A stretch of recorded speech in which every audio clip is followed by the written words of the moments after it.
Those are circulating the list. Oh, also, I also wanted actually for you guys to make sure that the information I grabbed for the parents, like if you're here, you can check the parents' info, make sure it's correct. If it's not, then make a correction. Go ahead and write the correct email address, phone number, and if you have if your email address is not on there, please write it in. I'd like to have your direct. So that way, it's not like I don't want to be passing emails to your parents to pass to you. I want to just email you directly. It's best to get direct contact.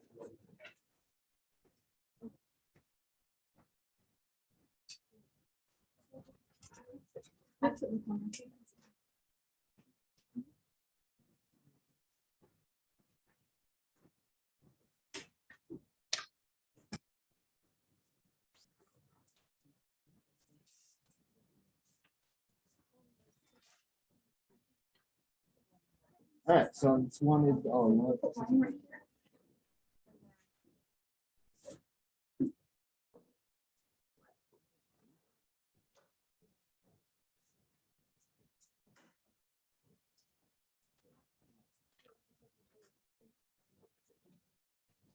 Everybody, how many we got? 1, 2, 3, 4, 5, 6, 7, 8.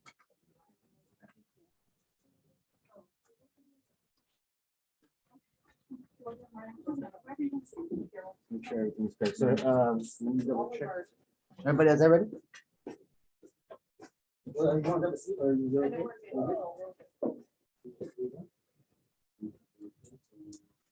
Alexander's not here? Right here. Okay. How about Logan K? No, I'm just checking. So Brady's not here. So don't exit. Put your initials. Yeah, because when you do that, this is what's going here. The reason I put the X there is we did have to figure it out.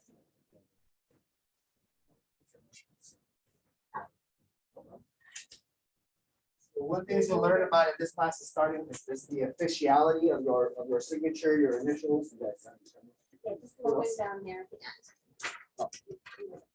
So let me see here, Logan K, Ryan, and Alexander.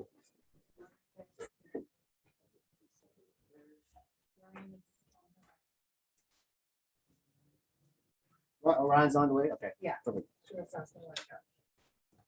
Yeah, I didn't get a response from the parent as far as like confirming, but I guess maybe it's them now. Oh, that's right. For who, Ryan? Yeah, for Oh. no, I guess it's not.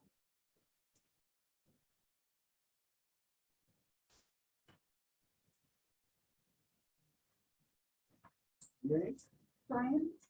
Okay. You sign it right there. So we need to see Alexander.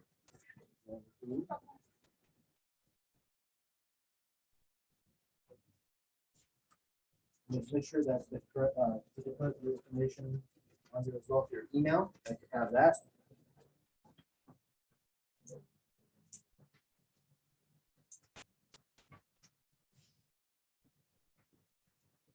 So don't worry about, I have some slides to show you guys, and I'll do that. I want to make sure I pop that kind of soon before I like. Oh, okay. So then, let's see, this one's. 2 more minutes. I'll get to 6 to start everything. Now, who needed the workbook? I had one printed out for, I think, for always. Yeah, I didn't put it on the, so I just did it for him. Oh, That's yeah, actually- oh. You know what, though, actually, this one has the data on the back of it, so maybe that one's better. There was some input, some of the fields were filled in at the last. meeting. Oh, Okay, that's these are okay. examples. These are Still, examples, still, yeah. still got it. These are Okay, examples. got it. So everybody has a workbook? Everybody's got a workbook, right? Everybody doesn't want, okay. All right.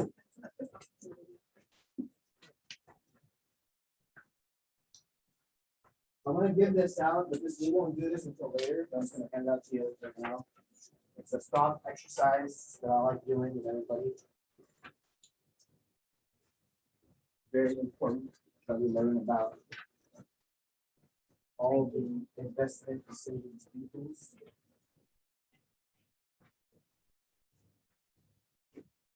one here.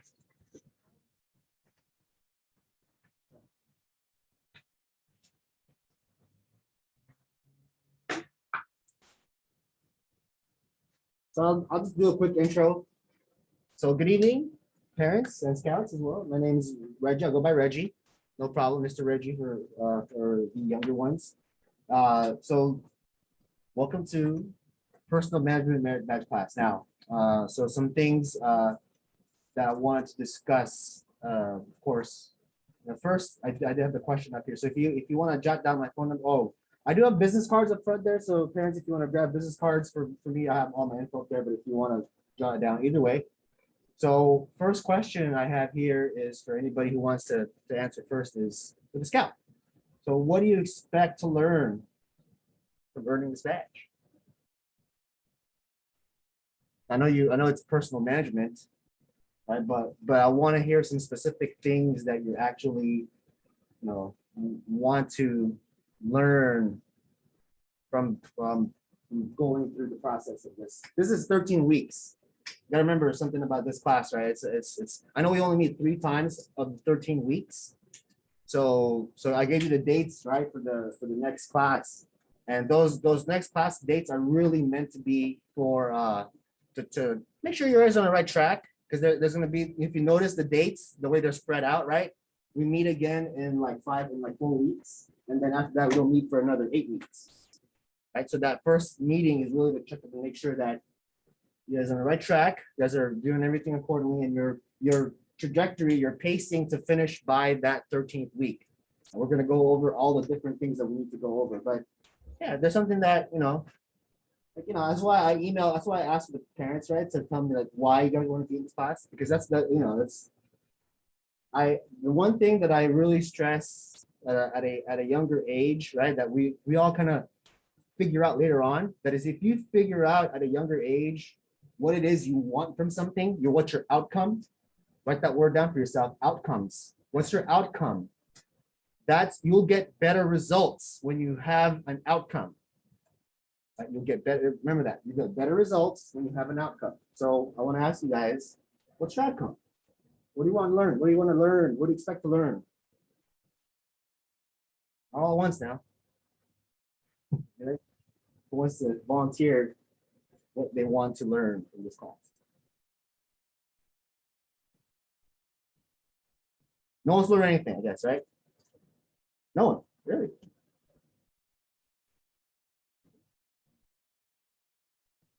So this is also another step of becoming eagle. If you want to be an eagle, right, you got to be able to present your ideas and yourself in front of others. So this is also your opportunity to get out of your comfort zone, get comfortable with being uncomfortable, because you're going to be learning some stuff here that you've never learned before, right? That may be confusing. It's fine. That's why I'm here. But someone's got to step up, take initiative, and be like, hey, you know what? This is what I want to learn. So who wants to do that first? I'll take a couple. I mean, it looks like a go ahead. And your name? Alexander. Okay, go ahead. Oh, you know what? Did you?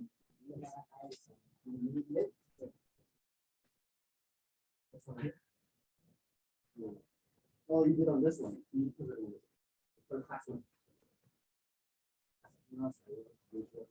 Okay. So go ahead, Alexander. Go ahead and learn how to save money. Okay, you'll definitely do that. Perfect. Great answer. But why do you want to save money?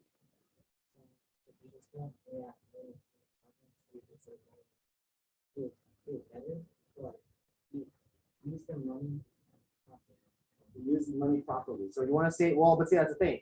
Let's go a little bit deeper than that, right? So why do you want to save the money? So to learn how to do it better, but why do you want to do it better? I want to be better quality, but then I don't want to spend too much money, so then I just want to spend too much money. You want to do, so you want to save money so you want to have, okay, so what I'm gathering from what he's saying is he wants to save money better. He wants to learn how to analyze something so that, you don't make a mistake of spending too much money on something. You want to make the best decision. Great. Okay. I think that's what he's saying anyway, right? I'll go with that. Anybody else have okay? I learned how to sustain myself in finances, Sustain yourself in finances. I like that word, sustain. What do you mean by sustain? like be able to balance out what I spend and what I Okay, so good. So learning how to balance out budgeting and learn to keep track of income and expenses. We'll definitely get to that. Perfect, great. I'll take one more response, one more question you want to throw in there. So right. And your name? Great. Great. Like what isn't worth spend money on. What isn't worth spending your money on? Okay, all right, good. Great. I love that. So now we're gonna get into what he just touched on there was the psychology of money, decision making, emotions, and what you feel when you're talking about when you're spending money, when you're making money, right? And things like that. We'll definitely, I love that. Yeah, great. So that's great. Great, we're all great answers, right? Because here's the thing, right? This is now, I'm having you say this out loud because pretty much this is what you're saying as you the scout. This is what you want. So one, your parents are here because they're hearing this as accountability. What's accountability mean? Well, it means that I say something, now you're gonna remind me that this is what you wanted, and I'm gonna hold you accountable to make sure you do it, right? Make sure you do it. That's as parent. I'm a parent. I got 3 kids. I also have I'll give you a quick little recap about me. So, we're here for. We're making sure that, hey, look, if this is what you want, we're gonna remind you, hey, this is what you wanted, and then if you follow through with it. Because in life, if you don't follow through, right, you won't build confidence to keep going. So that's what you want to you don't want to not finish this class anymore. Like you started this class, now you better finish it, right? You started it, you better finish it. Now, because if you really wanted Eagle, if you really wanted that accomplishment, then it's one of the more challenging ones. It is one of the more challenging badges. So now for the parents, I want at least a chance for your parents and from other parents too. Because so you can also hear that from other parents, oh, it's not just my parents, other parents feel the same way too about that. So parents, what do you hope like your scout will gain from committing to these 13 weeks?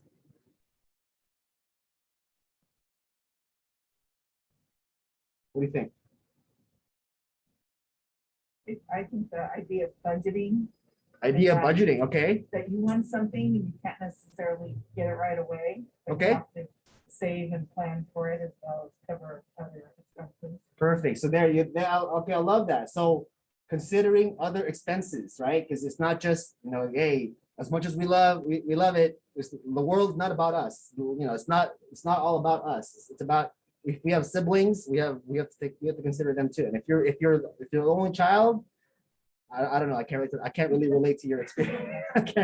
But that's the thing, right? We still have to consider other people's needs in the family. So we're going to discuss that too. That's great. It's good stuff. Any other? I just think practice, before, while they're still under our roof Perfect. to learn these things.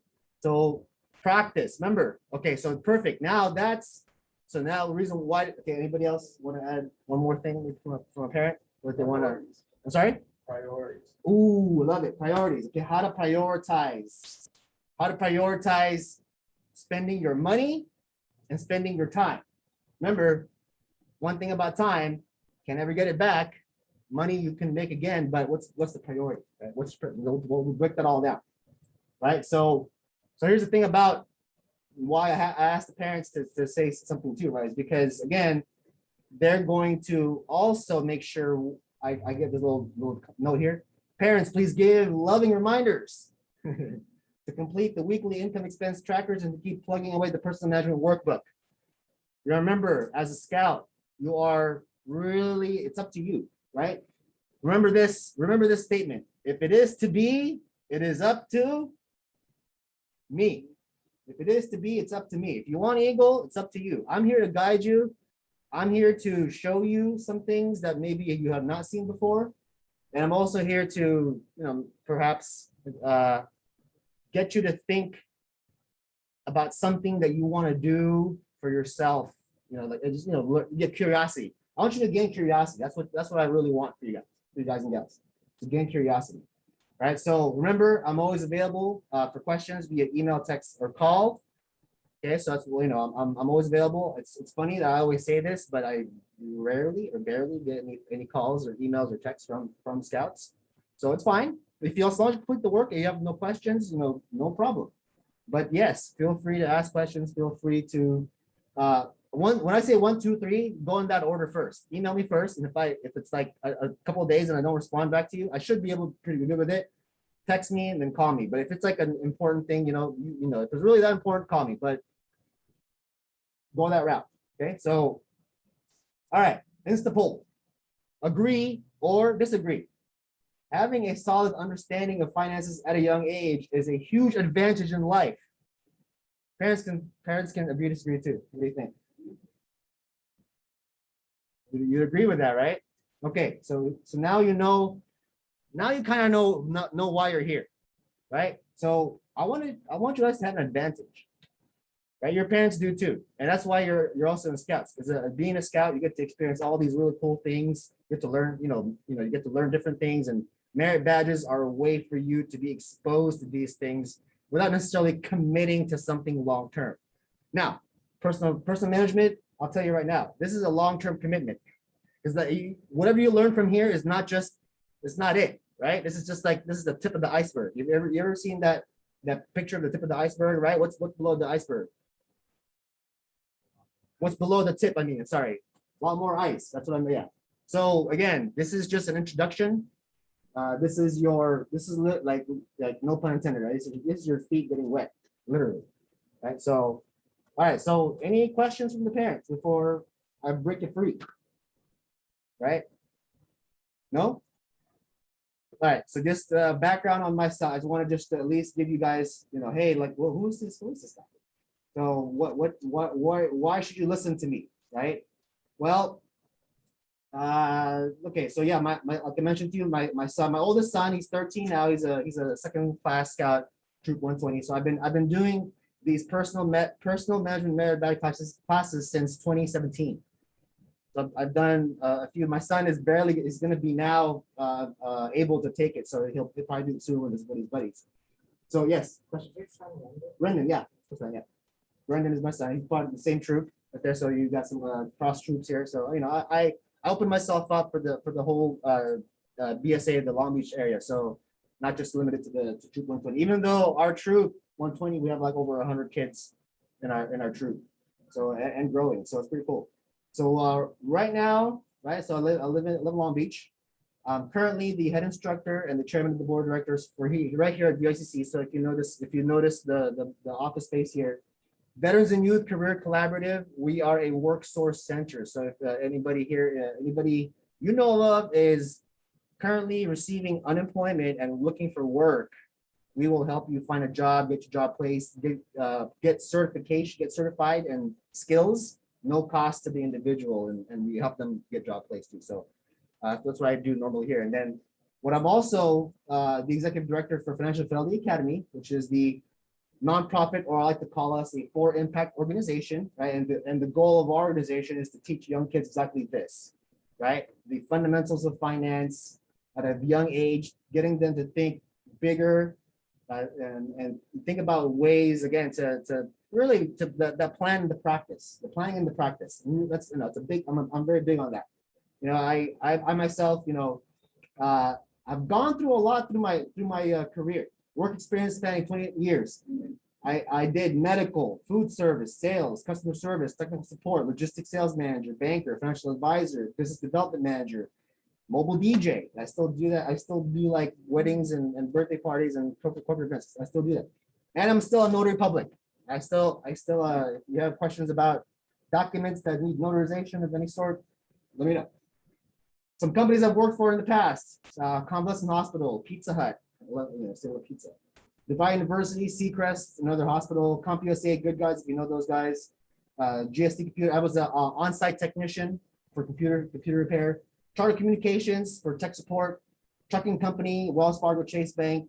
This is my company. It's called Gonna Get Loud Productions. That's my DJ company name. I did World National Group for a while. I don't do it anymore. Don't worry. I won't ask you for a meeting or anything like that. Don't worry. Veterans Youth Career Collaborative, and of course, Financial Fidelity Academy. So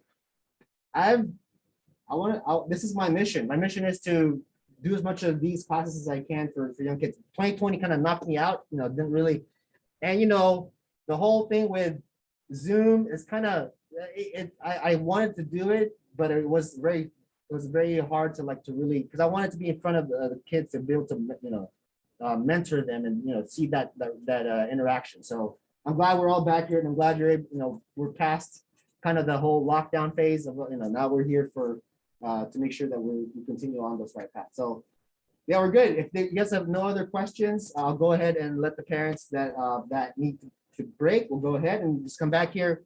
We'll just, I would say if you want to get back here by, like around 8:15-ish, 8:20-ish, 8:30, they should be, they'll be out here before that, before 8:30, like 8:15, 8:20, kind of time. All right, so there's nothing else, feel free to drop your kids off, and then I think someone is staying. Can I start? Yeah, She wants to. Yeah. I was going to, but. no problem. Yeah, no, please do, no problem. So yeah, if you want to stay, you can stay. You can feel free to. If you don't want to. I'm sorry. Yeah. She can. Yeah. Perfect.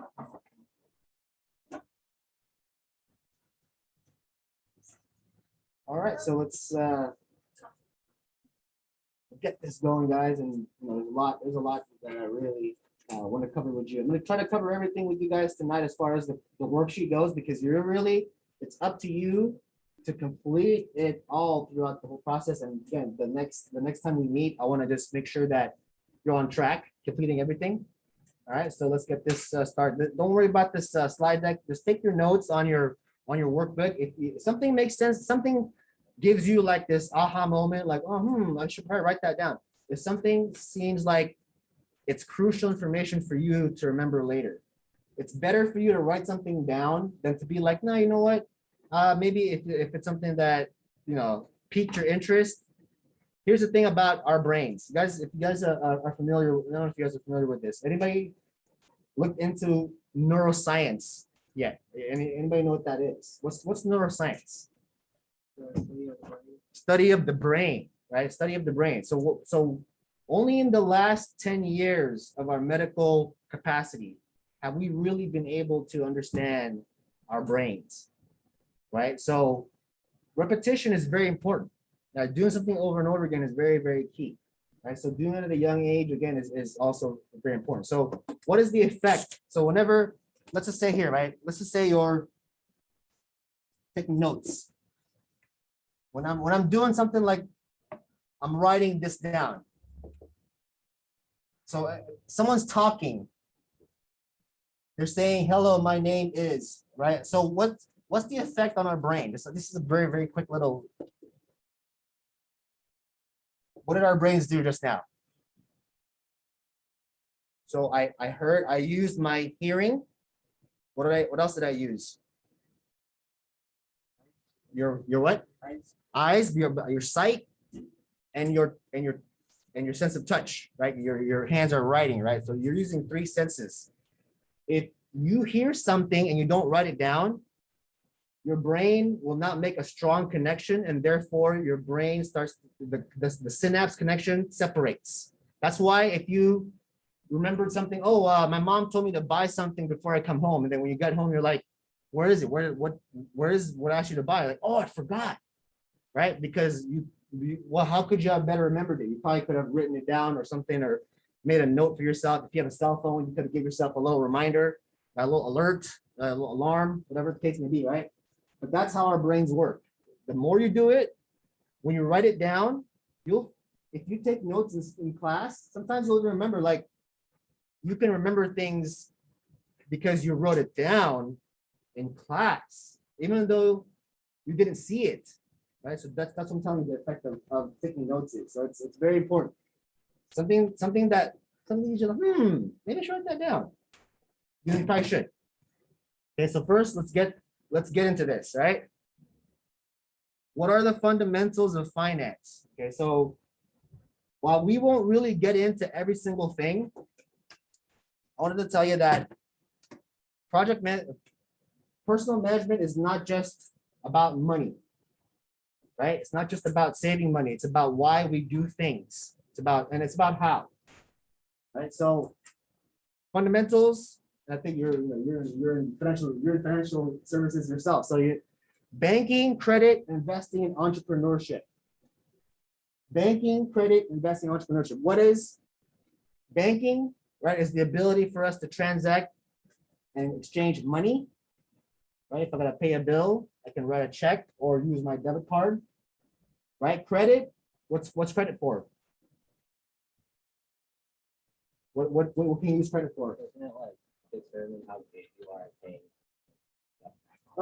That's one form of credit. Credit can, you could say, is a tool to borrow, right? So credit's credit. Yes, the better you are at repaying back any loans, then you can build good credit, which also it's actually will save you money in the long term if you have good credit, right? So, and then investing, right? What could investing do?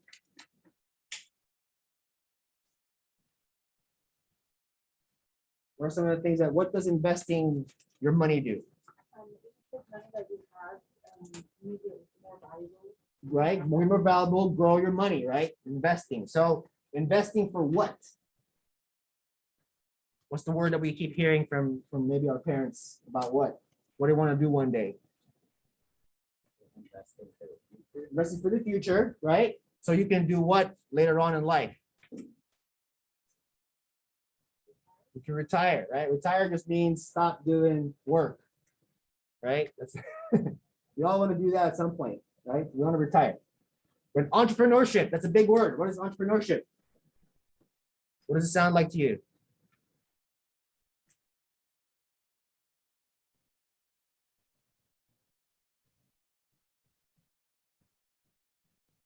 So anybody here, has anybody here done a lemonade stand ever in their life? Yes, lemonade stand, lemonade stand. So you were an entrepreneur, actually. What did you do with your lemonade stand? You sold lemonade, right? You sold lemonade, right? But how did you do it? Did you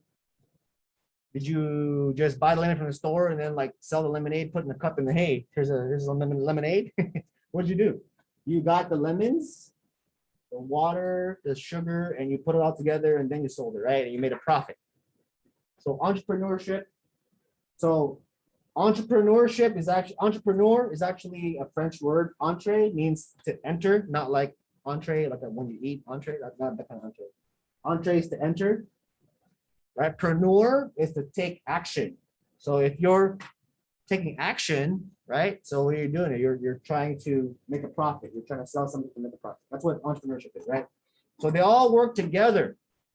Okay, so now, anybody know here what's a way for a person like yourself at your age to make money? How do you make money right now? How can you make money? Yes. Chores. I'm sorry? Chores. Chores, right? So another word for chores is what? I'm sorry? So another word for chores in terms of getting paid money is what? Getting a job, doing a job, right? So that's what you do, right? So let's look at this right here. Has anybody ever read the book or heard of the book called Rich Dad, Poor Dad by Robert Kiyosaki? If you haven't read it yet, then that's something that you should definitely read in your lifetime. The sooner the better. Sooner the better for yourself. If you may want to start reading it when you're a sophomore or junior in high school. I know there's regular reading they give you for like literacy and like English, English lit, right? That's great. Learn that too. But learn this too. This is English, it's English financial literacy. That's different than English literacy. Okay, very different. But what do I mean by this? By financial literacy, right? Is knowing how to talk money. Right? You guys know how to do this dance called the Dougie? You just heard that before? What do you know what it is, right? Well, I don't teach you guys how to do the Dougie. I teach you guys how to do the money. Right? That's what I do. That's why I teach you how to money, not teach you how to Dougie. So that's what I do. So cash flow quadrant by Robert Kiyosaki. This is some interesting stuff here that you'll probably want to be a part of. So when you're working a job, right? You call yourself being an employee. Okay, so that means what? You have a job, you work for somebody else.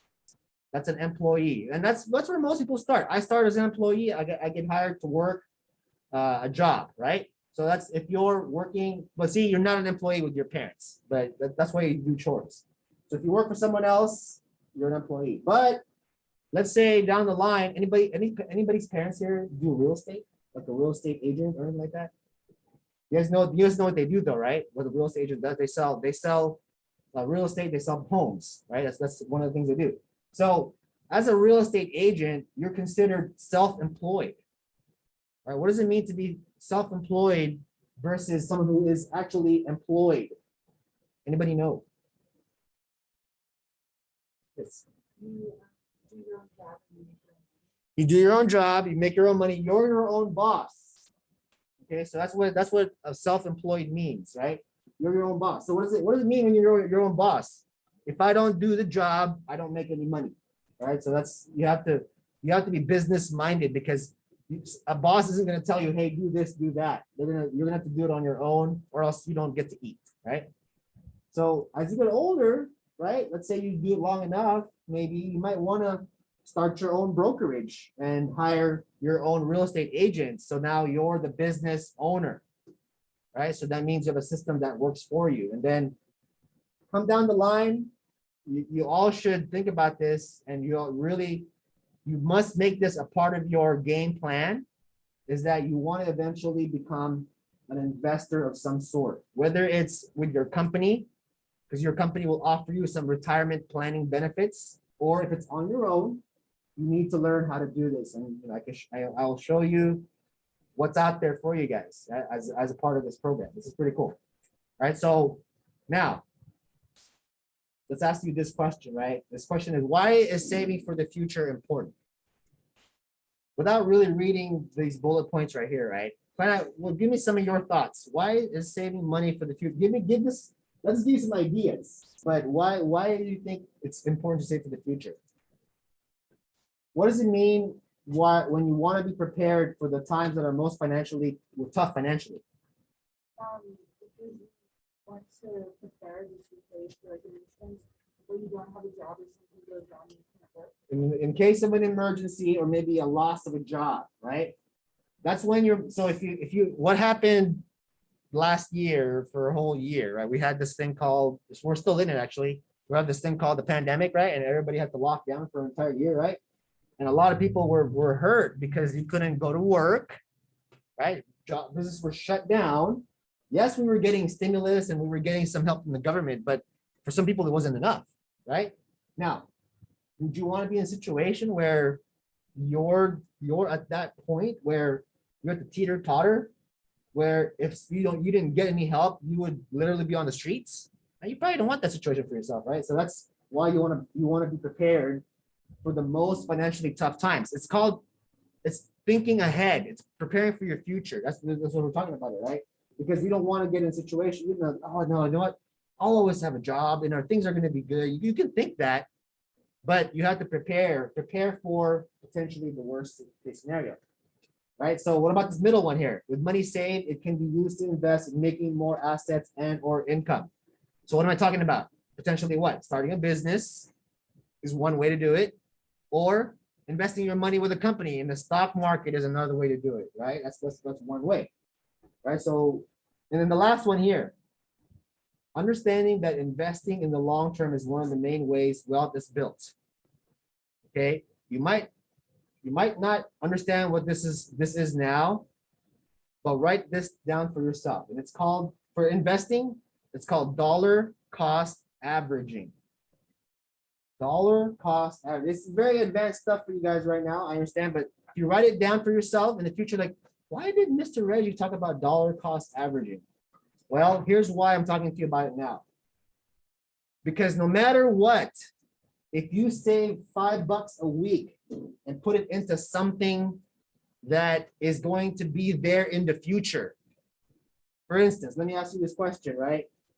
What kind of toothpaste do you guys use at home? You can throw me a brand. Crest? Colgate or Crest? Colgate is a company called, the mother company is called Colgate-Palmolive, right?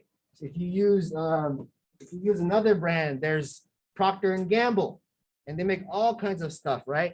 So imagine this, I take $5 a week and put $5 a week into a stock company, right? Buy stock in a company that's going to be there 20 years later, right? Do you think that I'll have more money than the $5 I put into that stock? Or will I have less money than I put in, than the $5 that I put in my for stock every week? By the time 20 years from now that I take the money out, you think I'll have more money or less money? More money, right? We all know this. History is not perfect, but history is an indicator of, it's not always accurate and perfect, but it's an indicator of previous or past or future result. It can indicate future results. Okay, so all right. Here's the next thing I want you guys to understand also. Okay, so you're talking about psychology of money, right? You were talking about that earlier, right? So understand these words for yourself. Value versus cost or price versus worth. Okay, so imagine this, right? Look at this little part right here. It says, what's it worth, right? When you decide to buy something, you usually decide that the cost of something is worth paying it because of the value that it brings you. What am I talking about here? Let's say, why would you buy a laptop, for instance? Why would you pay $1,000 for this electronic piece of equipment? What can it do for you? You can do school online. Sure, great. You can learn a new skill and develop yourself and make yourself more marketable in the future so that a company can hire you for more money. I was gonna say, To get a job, right? To apply for a job. See that you can do that, or preparing your resume to apply for the job, right? So there's some return you can get from buying a laptop, right? Versus if you bought something that you bought yourself little $1,000 worth of twirly whirlies. What can you do with that, right? Is there a resale value? Maybe there is. Maybe like when you do like the Orange County Fair and you're selling to little kids, you might be able to make money if you sold it to them at the fair. But that takes work, right? So again, what is it worth to you, right? Value is the usefulness or the desirability of something. Okay, let's look at this. How much do you love it? Or what is it worth to me? Value is not a number, but often we can compare the values of two things, especially if they are similar in use. Okay, so costs, what you pay for something, right? Or the overall cost of something that you pay over time, right? So sometimes we can connotate cost as a negative thing because we got to give up something. Okay, and then we talk about worth. What's it worth? Something that, let's say you buy, anybody here do any collectibles of some sort, like baseball cards or anything? Any you collect any collectibles you collect that you think, oh, you know what, I'm gonna save this because it may be worth something more in the future. Anybody do that? Is that out of style now? Like no one collects any kind of cards anymore. So you guys who plays video games and has their their weapons that are like you can trade online and things like that. Anybody do that? Anybody play what's the game you play now? Anybody here? Video games? No? Hey, there's some at some point, like it's either gonna be like Roblox or what was that one? Fortnite. I don't know who plays Fortnite anymore. That's probably like an out of touch game, right? But you can buy stuff and then hold on to it, and maybe later on it'll be worth more, right? Anybody that I have some baseball cards I've collected that you have rookie cards of somebody, and then later on they become worth more. So that's what worth is, an expected selling price of some form of property. Okay, so that's what we're talking about with value, cost, and price. Now, next guy. Anybody know Mr. Warren Buffett here? No, not familiar with him. Okay, well, they call him. He has a nickname. They call him the Oracle of Omaha. He really is from Omaha. And what's an oracle? Oracle is somebody that can like see the future. Right, that's what an oracle is. So what is he known for? Anybody know what Warren Buffett is known for? Really? Yeah, so he swings between the fourth and sixth richest person in the world. Right, so sometimes he'll fall in between Elon Musk, Jeff Bezos, Bill Gates. That's the kind of company he's around, right? Pretty much those top names. Anybody know those names? Jeff Bezos. Who's Jeff Bezos? He's a guy that owns Amazon, which is also trying to run another company. Anybody know the name? Blue Origin. It's a space company, right? Elon Musk. What company does he run? He's really known for Tesla. There's a couple other companies too. SpaceX. And then not the which one? He co-founded it. He didn't really invent it, but yeah, he did co-found it. But he also is known for, if you guys are familiar with Neuralink, I don't know if you guys have heard that one. That one's literally brain-computer interface. So imagine one of these. Imagine that he's had he put an implant in a monkey and had the monkey play a video game with his mind. Yeah, that kind of stuff. That's happening now. And then he also has another one. This is a really fun company. It's called the Boring Company. It's literally called the Boring Company. What does the Boring Company do? They drill holes. They drill holes in tunnels. It's not a boring bore. I'm not gonna bore you. He's definitely not that boring. If you ever go to Las Vegas, the convention center now, they have the tunnels in the bottom. So you can ride these Teslas that are driven by people now. Later on, they'll be driven by no one, right? And then you can drive them around the tunnels. But why am I showing you Warren Buffett and what does this quote mean? What does it mean? Don't say what is left after spending, but spend what is left after saving. What is he trying to tell you here?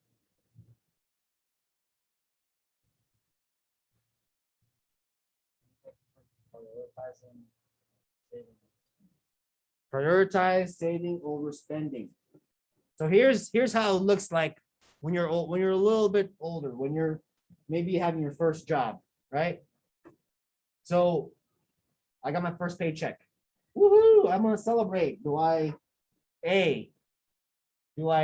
spend it all on going shopping? My first one. I worked so hard for this money. I'm gonna go shopping. I'm gonna buy something really nice for myself. B, I'm gonna go, maybe I can take a portion of this money, put it somewhere safe, or maybe even put it somewhere where it can grow, and then take this other money and use it somewhere else where maybe I can have some fun with it. What do you think is a better option? Right? Yeah, I'm kind of loading the question for you there, right? The second one seems like a better option, right? Although the first one seems really, really fun too, right? But again, now it's your choice, right? Do you start creating the habits in your brain that, I got to check and start spending it? Because that's going to start creating the chemistry in your brain that says, hey, every time I get paid, I want to spend it. Remember that. That's your way to train your brain to stop yourself from spending. So the first thing you should do is like, what can I do to save this money? This is what you should be thinking about first versus, what can I do to spend this money? Right? Because trust me, as you get older, you age, you get into these spending habits. Like, the Starbucks is only $5, and then you get that every single day, right? How much is $5 times 30? $5 a day of Starbucks for 30 days, $5 a day. $150. What's $150? What can that pay? You pay a cell phone bill. You pay a cable TV. You still use cable TV, right? You could pay that, but again, it could pay something else. That's what you should think about. So save money first before spending. All right, remember that. Now let's get into some I like to call workbook rules of the road. All right, so remember that you always have me to ask questions, okay? All right, number one, you must do your own research. And what I mean by do your own research, GTS is my favorite one. GTS stands for Google that stuff. Just Google it, find something online, reference it. Now, if something, don't always take the first answer you get, especially, if you're starting to research, always do comparison research. Right? Don't, you're never going to accept the first answer you get. I mean, you really should just do, it's called discriminative investigative mindset. Okay, so you're not all, you compare different resources and go, okay, this sounds like there's an agreement between resources. That's how you do research. Okay, you research, right? You keep searching, you research. All right, number two, no plagiarism. You must write down the answers in your own words as you understood it. There's a thing. You can, how I gave you a PDF copy, right? It's fillable. You guys know what I mean by a fillable PDF? Is you know what I mean by that? Right? So you can open it on your computer, you can type the answers in there too. So what does it mean when you can type answers in the document? You can also cut and paste answers in the document. Please don't do that. All right, no cutting and pasting. Okay, type your own answer into the document or write. If you're gonna handwrite your answers, please make sure it's legible. So, it's good for you to practice your typing skills anyway. So I recommend you go ahead and type it. You should be able to save the document also with the text inside of it. All right, so just remember that. You can always save, but if you save over it, then you can't, save and you can't back up from the time you saved last unless you save it as a different file. Okay, just give you that. Now, when I say number 4, when in doubt, don't leave anything out. No blank spaces in your workbook. I will look at that because if you leave sections blank and you didn't answer it, what does that mean to me? It means you didn't ask me the question. You didn't reach out to me. You didn't say, hey, Mr. Reggie, I didn't understand this question. How should I answer it? Okay, so don't leave anything blank. Okay, that's my when in doubt, don't leave anything out. Okay, don't leave blank spaces.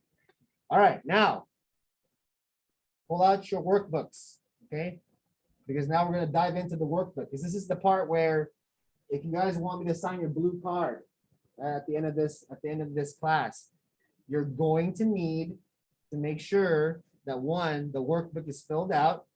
That shows me you understand. That shows me you understand what's going on when you answer all the questions. Okay, so that's very important. Okay, all right. First, let's get into this number 1 question. Okay, so the number 1. Let's pull out your workbooks. Okay. So number 1 says, do the following. Oh yeah, by the way, go ahead and make sure that when you're filling this out, like a good scout, fill everything out. Fill everything out. Put your name, right? Unit number, my name, phone number, and then my email. You put for the email there, you can probably, I don't know what makes more sense. Just put your email there, actually. It's probably better to do that. Okay, so do the following. Number 1, choose an item that your family might want to purchase that is considered a major expense. Okay, so what is considered a major expense? I'm sorry, like a car is considered a major expense. If you're looking for go ahead. A house is a major expense. I would not necessarily want you guys to do a house, only because there's a lot of paperwork involved that kids aren't really going to be doing anything about. So don't worry, that's kind of a don't go that high up. So what am I talking about with a major expense? Begin your dollar amount above 1,000. That's where you should really here's some examples in the past. Furniture, like a couch. How did you decide buying that? Make sure it's something that you could need in the home, or maybe it's something that you are buying already. Okay, so don't make it difficult for yourself. Just major expense TV, something like that. So what are we doing here, right? Write a plan that tells how your family would save money for the purchase identified. So what is this telling you, right? How your family would save the money. So another good way to find out direct research, right, is to ask the parents. Right? Let's talk to your parents. Oh my gosh, I'll talk to your parents. Yeah, why not? Right? not so bad. Some of them are pretty cool, I think. Your parents, right? You know, they'll talk to you. They'll give you some of their knowledge. When it says discuss plan with your marriage badge counselor, right? It simply means writing down what we discussed in the class. Just that's what I'm saying. You pay attention, take notes, kind of like discuss what we're discussing here. Okay. So see my third bullet point says plan out how you would, could, or you did save money with the purchase. Right? How would you raise the money to save the money for whatever you want to buy? Right, so this is something that you're going to be doing. So by the next class, what do I expect for you guys to have, right? To fill out as much as you can as possible. I mean, I don't expect you to fill out all 10 sections, but you should have at least, you should have at least done a good chunk of it that a month. Oh, and we'll cover that number 2 part, because the number 2 part requires you to do entries per week. Okay, I'm gonna show you that. Okay, so, but you gotta start chipping away at it. Because this is not going to do itself. Remember, right? You got to start writing the stuff inside of this thing and start working at it. I don't want you guys to. So that's why I always ask the scouts before they come in here, right? Why do you want to be in the class? I think so because if you're here for the wrong reason, if you're really here just because you need it for ego, then I think you're going to have a harder time if you're not interested in the class. You know what I mean? So that's what I'm telling you guys. If you need to find a reason why you need to get interested or how, reach out to me, talk to me. I'll give you some ideas, right? But major expense purchase. So again, stick to something that's not going to involve too much paperwork, like buying a house. Auto loan is okay. Auto loan is not too difficult to do, right? But if you are seriously it would make more sense for somebody, for a scout that's looking to buy a car, to do a car. You know what I mean? Like, not really, if you're not down that road yet, then don't make it difficult. So let's say you're either pre-high school or 9th, 10th grade. What's a major purchase for you that you could really be thinking about? Maybe a laptop. That might be a good idea for a major purchase. Okay, so that's what I would go with. Right, so don't make it difficult for yourself. Now, so here's another thing that you should also consider. Page 2, discuss the plan with your family. Right? So how do you discuss it with your family? Well, tell them, okay, well, consider the needs of the family, right? Does everyone get to decide, or does the parent just buy it and kids have no say, right? Discuss that. Like, okay, if you're buying a laptop, if it's for you, then maybe you will have some input in what you need, right? Of course. So write that down. Right? Discuss the plan with your family. Discuss how other family needs must be considered in the plan. Right? So for instance, if I'm buying a laptop, well, do I have a brother or sister where, can they use the laptop too, or is it just for me? Right? For my school stuff, right? Like that's, you have to be able to say, well, no, I have to share the laptop with my brother and sister because that's the way my parents said.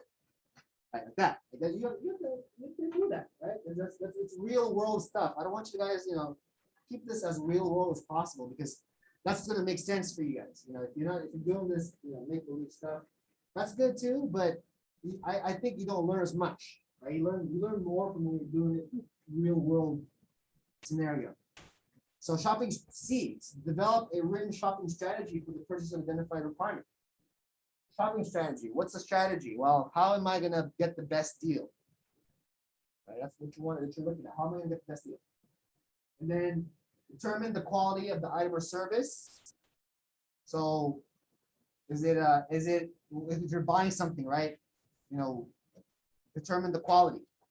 So is the quality based on, okay, well, yeah, it's going to be used. So do I want to make sure that it's less than 2 years old, 1 year old? Yeah, you gotta set some things. Again, this first section here is if you're confused, it's fine. But just know that start chipping away at the sections, and again, if you have questions, you always have me to ask. Okay, but again, and then make sure that if you are filling the sections in, right, make sure you're having a complete thought. Like I don't necessarily require you to have full developed sentences, right? But when you write down something, it should make sense. Right? There's at least that. If I can't understand what you wrote down, then I can't sign off on your part. Right? I gotta make sure that I understand what you're saying. Okay, so let's keep going. So now look at page 3, where it says number 2, comparison shop for the item. Right? When you're looking for comparison shopping, write down the websites you went to go look at, whatever, Amazon.com, Target.com, right? Whatever it is, write it down. And then write down the price, right? Fill it in, guys. There's scouts here that try to like just skip sections and they're wondering why I didn't sign on the blue card, right? Make sure to fill it up. When in doubt, don't leave anything out. All right, so the next other ones are pretty self-explanatory. Call around. Call around does not necessarily mean you physically call the store. You can always go online nowadays. This is kind of, I don't, I mean, if you want to call around, fine. I'm not discouraging you from doing that. It depends on what your parents will agree on. But probably the safest thing to do is just to go look online. Okay. Look for a sale or discount coupon. Consider alternatives. Okay. So again, just write down. Here's an example. Look for a sale or discount coupon. Oh, sometimes if I sign up for the newsletter from Best Buy, they'll give me a discount coupon or whatever. I can do that to get a better deal. That's it. Right there. That's your, if you're using Best Buy as an example, right? Can you buy the item used, right? You could say, don't just put like, can you buy the item used? Well, yes, you can. Okay, sure, great. You said yes, but what are the effects? What is it? What is the risk of something that if I buy it used versus buying it new? Right? What are my? Do you see what I'm getting? You see what I'm going with that, right? Can you buy the item used? Sure, you can. But what are the pluses and the cons? What are the pros and cons? Pros, it's probably gonna be cheaper, right? Probably cost less. But what are the cons? Well, maybe it might not work as well because it was abused by the last owner. Whatever the case may be, right? Something like that. So you have to think about things that make sense. Okay, so should you wait for a sale? Well, ask yourself this question. Well, if I wait for a sale, is it something that I need now to finish my schoolwork, or is it something now I need now to, or is it something I can wait for later? Like it's like it's a game or whatever. I can wait for a sale. Okay, fine. Discuss that in that section. Okay, so that's number 1. Major expense purchase. Any questions on number 1 so far? It doesn't make sense in the workbook. Okay. All right. Number 1. Number 2. So here's preparing a budget reflecting your expected income. But before I show you that section, right, I want to show you guys who here likes stories. I love stories. Are you guys in stories? I got a story for you guys. Story of 2 savers. Who wants to be saver A? Who wants to be saver B? Just volunteer. I'll make you your saver A. Who wants to be saver B? Raise your hand. Somebody. Anybody out there? Okay, I'll make you saver B. You're saver B.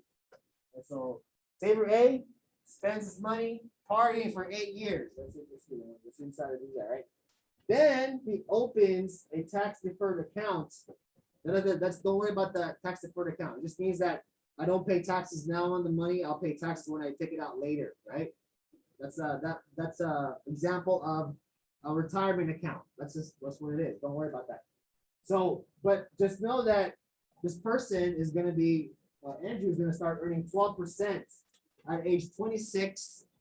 Invest $150 a month for the next 40 years and contribute $72,000. Okay, so remember that. That's saver A. That's Andrew. And your name again? Your name? Logan. Logan. Okay, so Logan. Logan, last name? Logan. Okay, that's right. Okay. So you're saver B. Saver B invests $150 a month for 8 years in the same tax deferred account, earning 12% and save nothing for the next 40 years. So look at the total contribution, 72,000 versus 14,400. So here's the question for you guys. Which saver ends up with more money? A or B? Who says it? Andrew or Logan's gonna have more money? What do you think? If I'm gonna do like a horse race and I'm gonna bet on a horse, whose horse am I gonna bet to win? A or B? So A, save more money, or B, who saved less money, or put less money away. So you're saying, who says B? Raise your hand. Raise your hand, said B. Saver B, he's gonna save more money. Or saver A will save more money. Raise your hand. Saver A. Okay, 1, 2, 3, 4, 5, 6. Okay, great. Perfect. So let's look at this, right? Saver A and Saver B. So you'll see the amounts, right? So there he goes. First 8 years, Saver A. Andrew just partied $150, right? A week away. Woo! And then Saver B, Logan saved his money in that time, right? First 8 years. Okay, so you see the track record, and then once it gets to the 30 years, we're gonna skip every 5 years, right? So here's the crazy part about this. Saver B will actually end up saving more than Saver A. Why is this?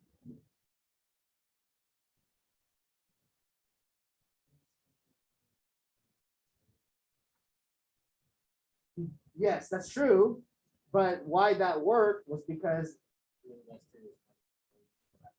earlier is crucial. The earlier you do it, the more time you have to save. There's a thing that works called compounding interest. Okay, we'll learn about that. So don't procrastinate your savings is the whole point. If you can save yourself $150 a month in like now, oh my gosh, by the time you're like 25, imagine how much you'll have, like a 6-figure sum that you can put down towards a house you can buy. And your life will be different because you'll get into a house when you're younger, which appreciates in value quicker as you age, and then you'll pay off your mortgages. You'll have a liquidated asset, right? Which is not liquidated asset. You'll have a free and clear asset. That is a free and clear asset, which means that you can always use it to gain liquidity. You can use it to borrow against, right? To buy more property, or you can borrow against it to do whatever.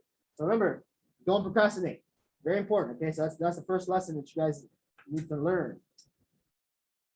See that there? It says Saver B has outpaced A by over $467,000, right? Now, mind you, right? There has to be some consistency, right? You can't just be like, okay, well, some months I'll put some money in, and then some months I won't put any money in. You can't expect to have the compounding interest work if you don't be consistent with how you're contributing. Okay, so remember that.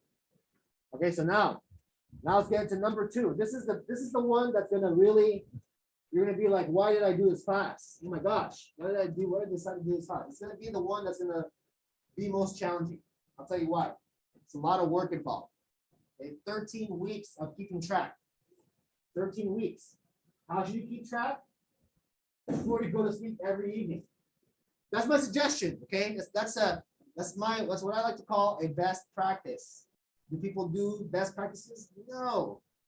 But do what works for you. Maybe once a week on Friday, find the time. This is the time for you to start building the habits. This is the time for you to practice. Okay, this is the practice time. That's why in 4 weeks, we're going to come back here, or from the people already back here, right? I'm going to go over and look at your workbook so I can say, oh, okay, you're doing well. Keep doing this, or there's some parts here that you need to adjust. I'm going to talk about. Okay, so personal budget and expenses. This is the big one. So number 2, do the following. Prepare a budget reflecting your expected income, allowance, fixed wages. If you would please follow me and flip to the back of your workbook. Page number 15.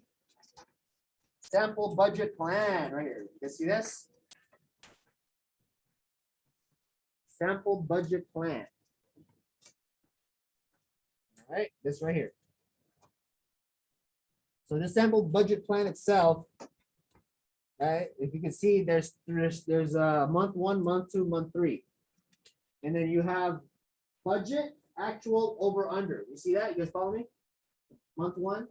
So now that we're starting this class tonight, or sometime before next meeting, let's say tonight is better if you do it. Let's say tonight. Do your budget. Figure out what you think. That's all a budget is. What you think is gonna happen. If you know it, better. But if you don't know it, then guess.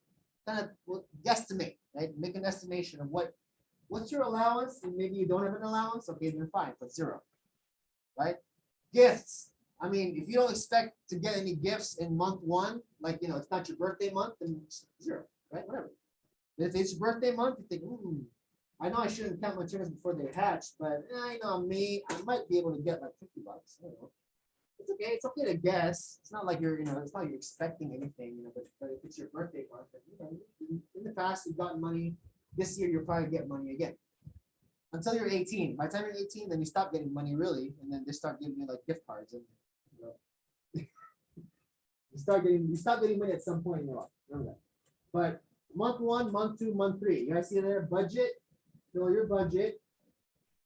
Right? So what's your income source? Right? What's an income source? How you make money, right? Allowance is 1. What are wages? They know what wages are? How much you get paid for working, right? For working.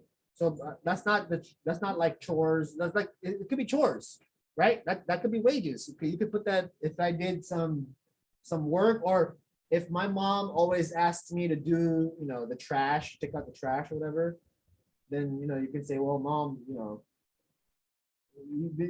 she'll probably won't give you anything for doing that, but find other things that you could potentially make money doing that you normally wouldn't do. Okay, so and then now let's talk about your expenses. Okay, so you see this here? It's already in there. Savings, pay yourself first. What's a good rule of thumb if you make money, how much should you save of your money? What's a good general rule? How much money should you save of your income? Anybody know? No? No one's really. So there's always a different opinion by different people, but 10% is a good number to save every time you make money. So if I worked for 2 weeks and got paid every 2 weeks, and I took home an amount of $2,000, right? I should probably save 200 of those dollars, somewhere where I can either save for a rainy day, like an emergency fund, or I can put it into an investment account where it'll grow, and I don't want to touch it for the next 20 or 30 years, whatever the case may be, right? So that's savings. Everything else, you know what? Look at this. CD, DVDs. What are CDs and DVDs, guys? Anybody know? Anybody still have CDs or DVDs? I don't think you guys really know about that. But anything that involves expenses, clothing. I mean, if you don't pay for your own clothing, that's okay. But hey, find out if you think, school's September, so month 3, right? September's coming up. Month 3. Maybe you have you're gonna be having back to school shopping for your uniform, whatever. Okay, then you can say, maybe, hey mom, how much do you think you're gonna spend on clothing for back to school? Then she can give you a number. By the time it happens, you put in the actual number, right? So let's look at it from this perspective. 13 weeks in that last week, right? This is month 3. You're gonna give me, hey mom, how much did you buy anything for me for back to school clothing? No? Okay, yes, you did. Oh, how much did you actually spend? That way you just keep it's a practice of keeping track. So even though you didn't spend the money, practice by keeping track. Okay, so food and meals out, same thing. I encourage you to find out, what your parents spend, and you're gonna be like, oh man, we spent that much on eating out. Wow, right? You'll appreciate your parents more when they take you out to eat. All right, do that. Find out, because I think that this is part of the practice that we're talking about. But this is just a sample budget. Okay, this is not even the keeping track part. This is just the part where you're guessing what you think you might get or what you might spend. Okay, remember that, guys, okay? So that's your sample budget. Okay, so go back to the number 2, right? It says, so that's 2A. All right, 2A.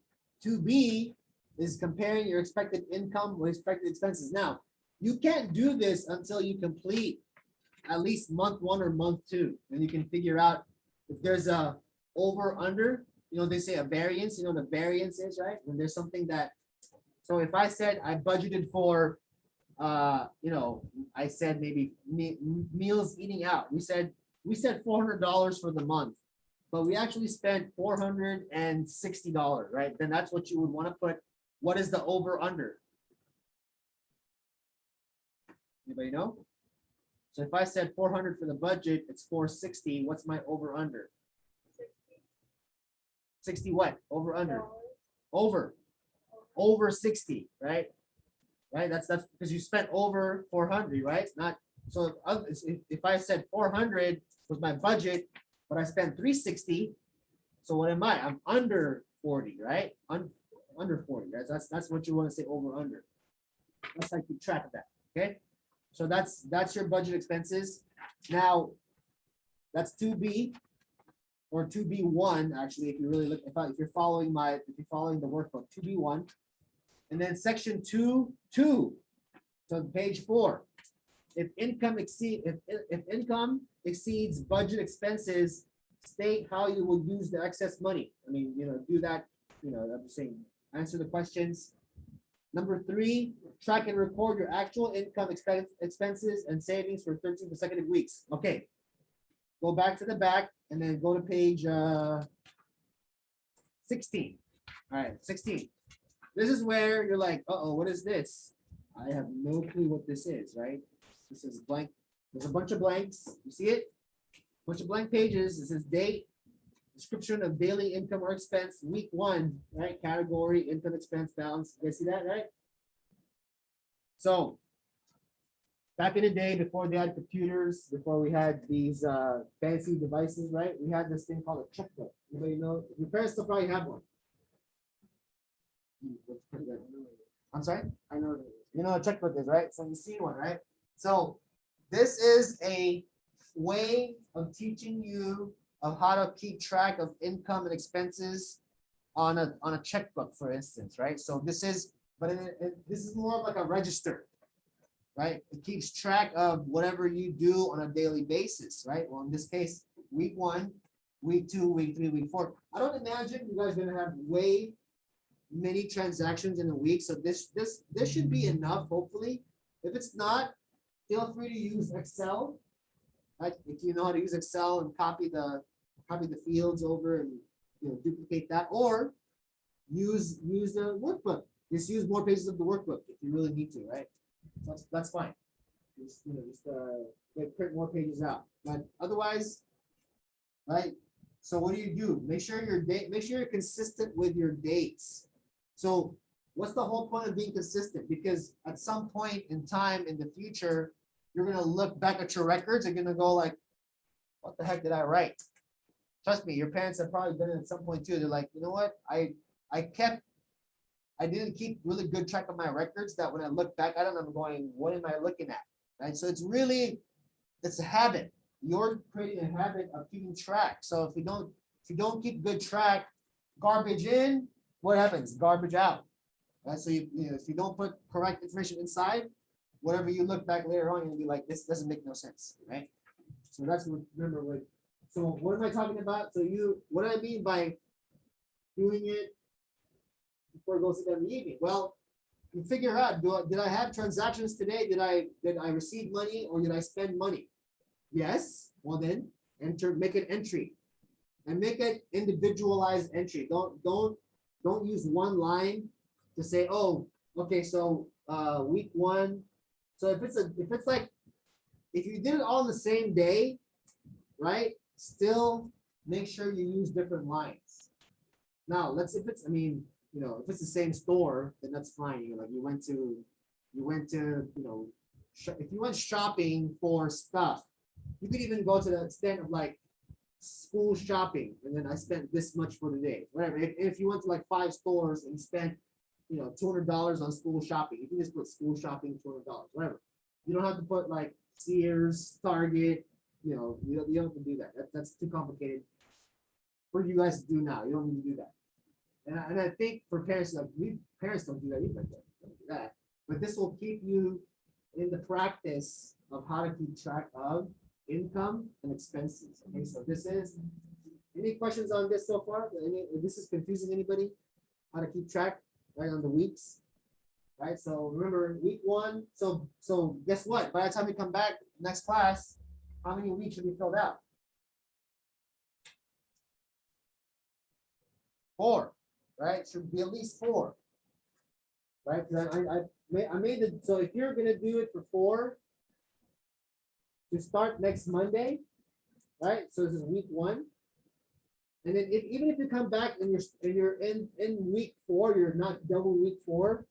Just fill it up to the day we were here, right? So that's fine.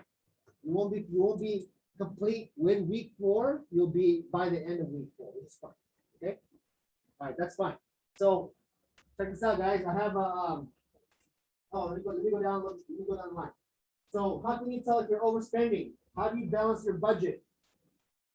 So here you have a balance on the very end of this. You see the very last column, right? So you have what's called income or expense. So on the income is a positive and the expense is a negative, right? And then at the balance, you're gonna get whether you ended up overdrawn, which is negative in your account, right? Or you end up with a positive balance in your account, right? So how do you balance your budget if you're overspending?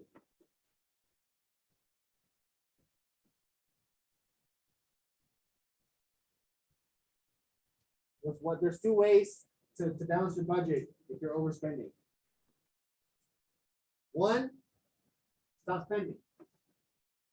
Right? 1 is stop spending. 2 is what? Make more money. Right? Those are simplistic answers to solve your problem of how do you stop overspending. Right? Now, what's a better way of stopping overspending is actually just to stop spending. Right? It's to really take a look at what you're spending your money on. Is it things that you need or is it just things that you want? Right? And again, consider other people in your family. Right? That's another thing too. Oh, yeah, it's you know, it's my money. I want to spend it how I want. Well, yeah, but you still want to consider your family and others. Am I really being responsible by spending this $5 on just all soda? I mean, is that really responsible? I mean, can I just get water instead and maybe not have to spend for it, right? But, think about those things, right?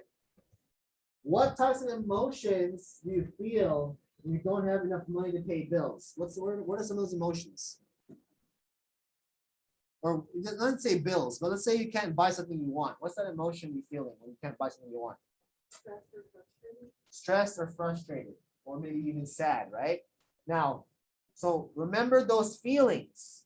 Okay, remember those feelings when you buy something, right? You're like, okay, well, I have this money now. If I didn't have the money and I really needed it, I would feel pretty bad if I couldn't buy it. Or frustrated, like you said, right?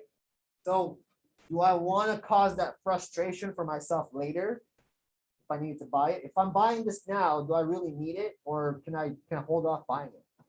That's how you want to think about making a purchase before you actually say, "Oh, here's my money, take it, take my money," right?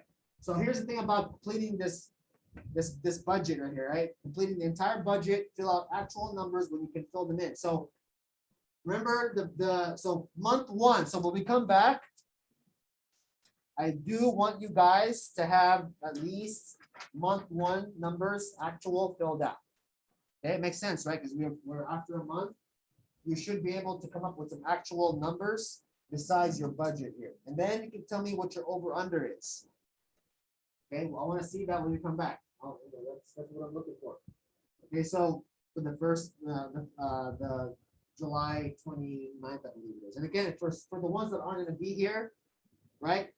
What you're going to end up doing is you're going to end up watching the second video and then submit take pictures of the sections that I'm looking to review. That way I can look at them and then email you back and say if you need to make adjustments. Okay, so all right, so that's the dates that I have there. The map out the dates is the second meeting, pretty much. Okay, so next bullet point: do personal analysis of the numbers you have. Did you save or spend your money? So really, the whole idea of this here is to kind of look back. You know, like you know, you did week 1, and you go, you know, it's not about it's okay. You know what you did, but when you look back, you go, oh wow, I spent that much on bubble gum. Oh my gosh! You know what I mean, like you know, like you want to look back and kind of tell yourself.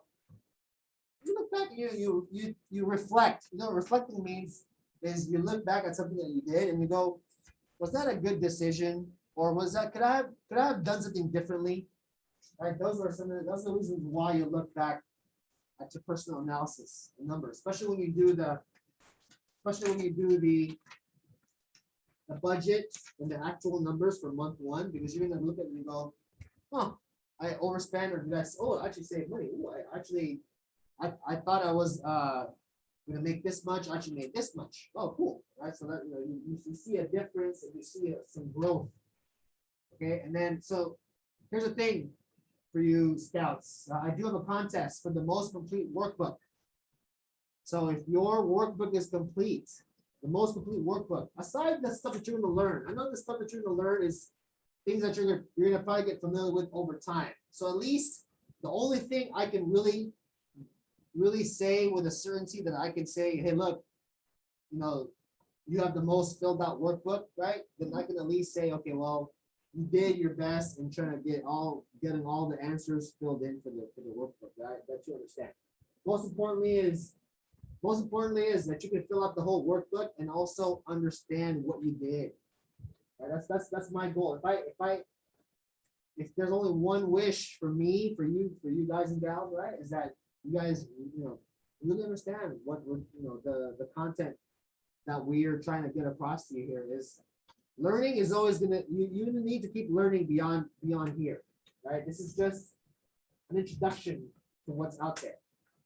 All right, so and I want you guys to make sure to play around with the tools and not just fill in the blanks. So besides just say I want you to have a complete workbook, I really want you guys to utilize the tools that are there and that you can use to understand this stuff, because this stuff is not that simple. It really isn't.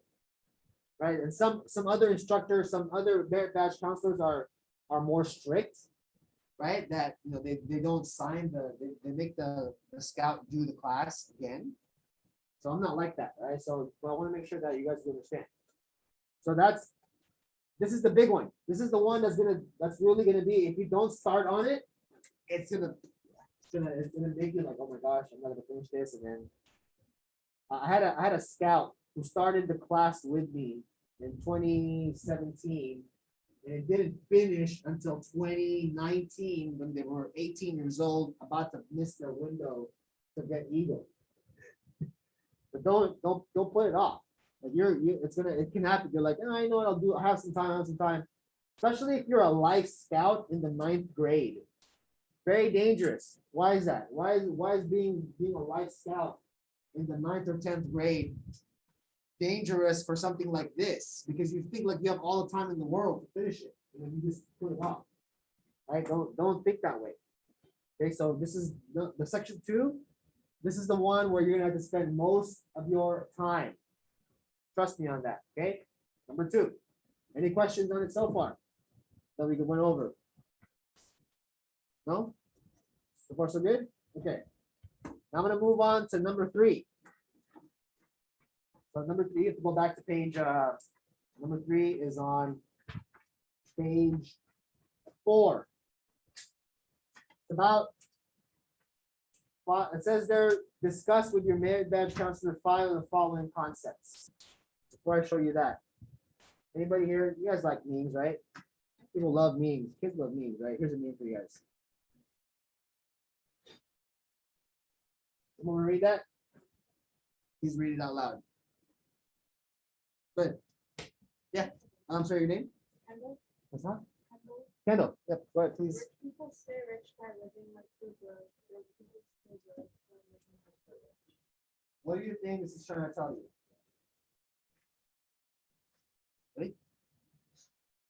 What does this mean trying to tell you?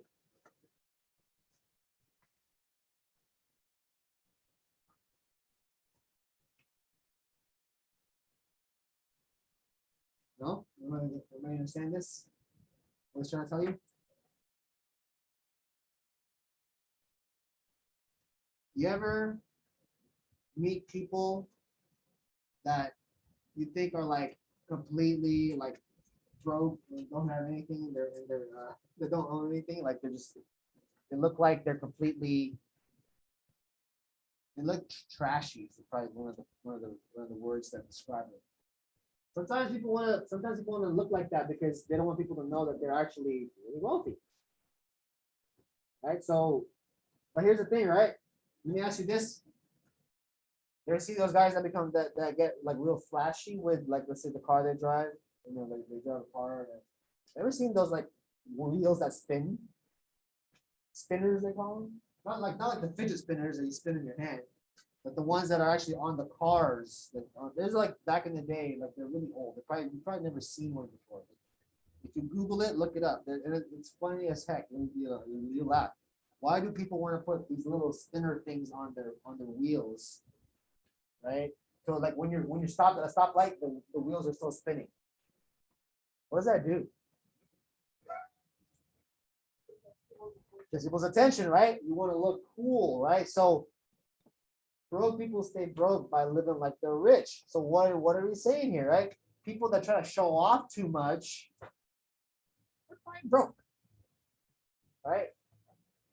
The uncle of yours that drives a link the Escalade, the Cadillac Escalade, probably got more debt than you. Right? So that's sometimes people try to live like they're flashy, like that's like they got stuff, right? But really, they're trying to make up for stuff they don't have. There's a phrase for it. If you've ever heard this before, maybe you've never heard it before. Have you ever heard of keeping up with the Joneses? You ever heard that phrase before? What does it mean? What does it mean when you're keeping up with the Joneses? What does it sound like you're doing? And by the way, if you listen to the Bible or read the Bible, when you covet your neighbor, right, it's actually a bad thing, right? So what are you doing by keeping with the Joneses? You're trying to be like, oh hey, they got a brand new car. Let's go get a brand new car too, because we don't want to look like we're not as good looking, we're not as cool as the Joneses are. So you're trying to copy what they're doing. So this is what I'm trying to say, right? Rich people, they stay rich because they don't want to show off their wealth, because that's how, if you think about, people that go out with celebrities or whatever. Oh, hey, they're my friend. Oh, hey, they're my friend, man. You're gonna pay for me, right? Like it's like, really, if you're the celebrity, would you want that kind of like people always asking for money? No, you wouldn't, right? So, have you ever heard of stealth wealth? Does that sound like anything you've ever heard of before? Probably not, because maybe we're not wealthy, right? That's probably one reason. But why do you think a person who is wealthy would not want you to know they're wealthy? Right? Because they don't want you to ask them for money, right? Like, I don't want you to ask me for money. Like, just because I got $10 billion doesn't mean I want to give you $1. Right? Doesn't mean I'm going to give my money away if I got a lot of money, right? I'm not Bill Gates that wants to give away my billions and billions of dollars because I have billions and billions more of income, right? It's not me. But remember that even though people may not look like they're really rich, they maybe are. So don't judge people by how they dress. Right? Especially if you ever go into sales and when you get older, you're trying to sell something and you don't want to talk to this person because they look kind of bummy, that's or trashy. Right? That's you don't want to do that. All right, so psychology of money, number 3. Talk about, it says there, right? 5 of the following concepts. There's actually 8 on here. Now, am I going to tell you no, you can't do more than 5? Absolutely not. Right? If you want to, if you want to do more work, hey, actually you'll learn more. Whatever effort you put into this class or this badge is what you're going to get out and use for the rest of your life. Right, guys and gals, if you really want to learn how to save money and not have to worry about anything you want to do when you're older, you want to have the money saved for you to use later. Okay, so psychology of money. This is really what we're talking about here. Section 3. Describe the emotions you feel when you receive money. Okay, so yeah, your own words, right? This is easy. Write them in your own words. What is your understanding of how the amount of money you have with you affects your spending habits, right? So having, of course, right? If you have a debit card that has $500 in it versus you not bringing the debit card with you and having only $100 in your pocket to spend, right? That limits your ability to spend. Right, so that's one way you can look at how do you understand how the amount of money you have with you affects your spending habits. Right? If you don't get what that really means, talk to your parents about it, really, because they can explain to you what that means. Okay, so just look for advice somewhere where if you're not sure. Letter C. Your thoughts when you buy something new and your thoughts about the same item 3 months later. Right? What changes? And explain the concept of buyer's remorse. I want you to research that for yourself, right? Look up buyer's remorse, right? Google it. Okay. How does hunger affect your shopping for food items, snacks, or groceries? Right? So you can use your own experience, right? Letter E. Your experience of an item you have purchased after seeing or hearing advertisements for it.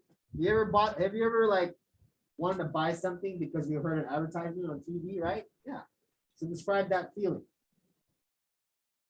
Did the item work as well as advertised? So this one you can use an actual example that you can remember. So this is just something where what are the feelings what were the feelings of, let's say you thought, oh hey, I wanted to buy the scooter.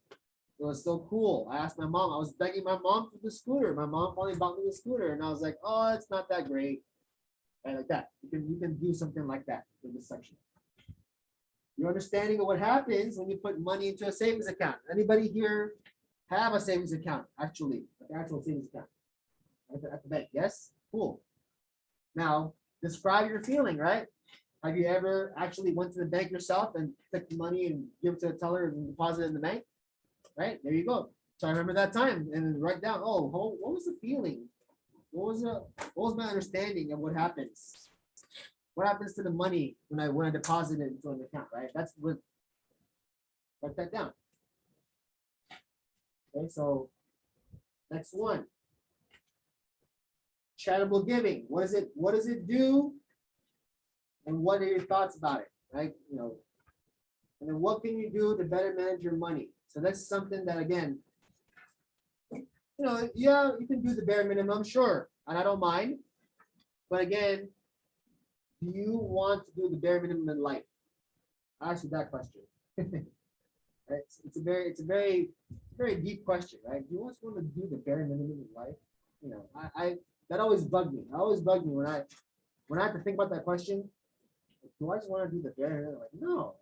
You know why? What happens when you do the bare minimum in life? You get the bare minimum results, right? If that's what you want, then if you're okay with that, I'm not saying it's a bad thing, but I was never okay with just being okay. Put it that way, right? What can you do to better manage your money? Okay, that's a good one. All right, number 4. Oh, before we move on, I want to ask you these questions too. Okay, look. So here's some questions for you guys, and let's discuss this. How does your mood affect the way you spend money? What happens when you're in a good mood? What happens when you're in a bad mood? What is your tendency when you spend money?